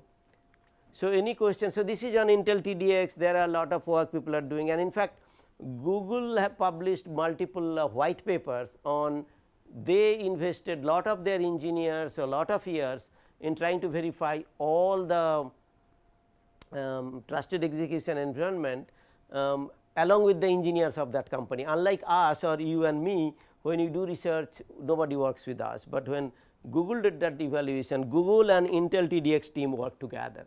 Same thing for AMD team and Google worked together. So, they kind of produced a laundry list of huge publication to show what kind of, so they first of all they found many vulnerabilities, and that the companies eventually fixed. Then they also showed what kind of test cases do you want to run. If you are building a new trusted execution environment, what would be a standard kind of test? When I talk about cryptography later tomorrow, I will talk about that. Google have a Witchy-proof project, they also developed a suite of test cases. If you are developing any cryptographic modules or function, you better run those test cases before you release it to anywhere or use them. So, similarly for trusted execution environment, they kind of created a simulation based validation framework, which does not give you any guarantee. That is why we pursued this path, that how can you give some formal guarantees on some stuff. Any question on verification of general purpose T? So, anything I talked about, these are general purpose TDX, it can be used any desktop, laptop or anywhere. Now, I am going to talk about a small snippet of it, but applying to embedded kind of T. T is in embedded environment.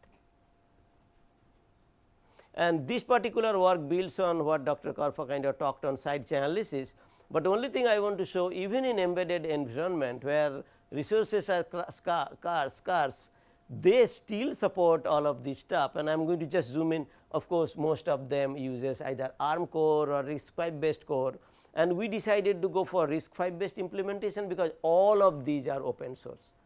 We can actually run on the hardware everything. The implementation of the trusted execution environment, the virtual machine, the kernel, everything is available, whole stack is publicly available. You can run all of it. So, at the bottom, as you can see, you have hardware, RISC-V core. So, root of trust, just think of those cryptographic modules that I will zoom in tomorrow.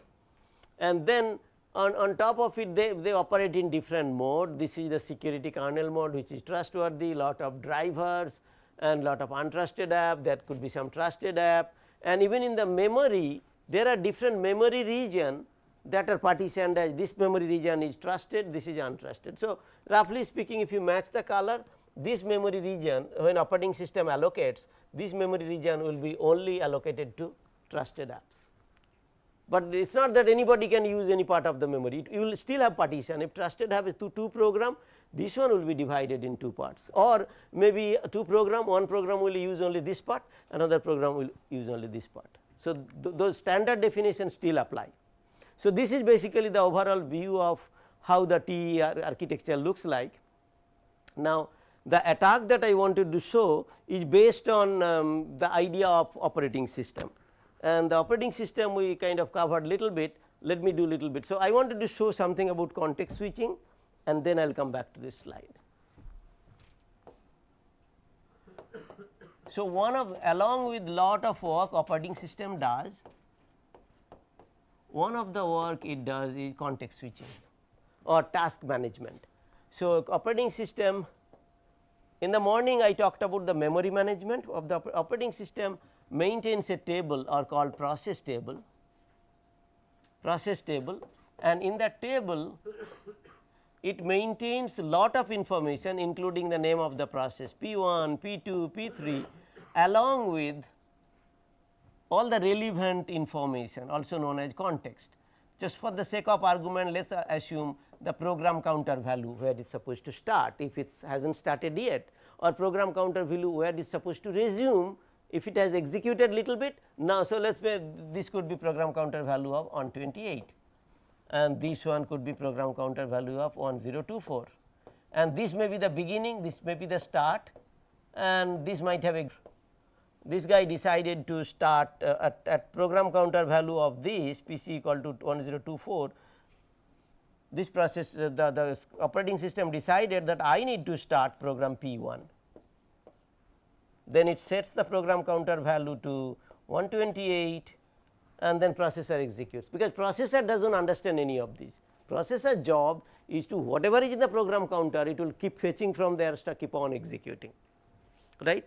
Now, while this is happening, if this is not the end of program 2, program 2 is going to come back. When program 1 is done, then that basically at that point program 2 needs to come back and it need to start with PC equal to 1024. But at this point operating system has to do few things, because in your processor if you think about, you have the CPU, you also have registers, it could be R0 all the way to R31, you also have many other things, translation, look aside buffer, little bit of memory controller information, but just let us focus on this, just program counter and this register. So, this is the context that need to be saved, right, something of that nature, or any variables it modified, those value need to be saved, something need to be saved, so that the program when it starts here, it starts at the right place. If this did not happen, wherever the way it continued, it should be almost the same, except that it is understood that earlier cache had lot of useful data, now many of them probably got kicked out, because this process when it started, or this program when it started bringing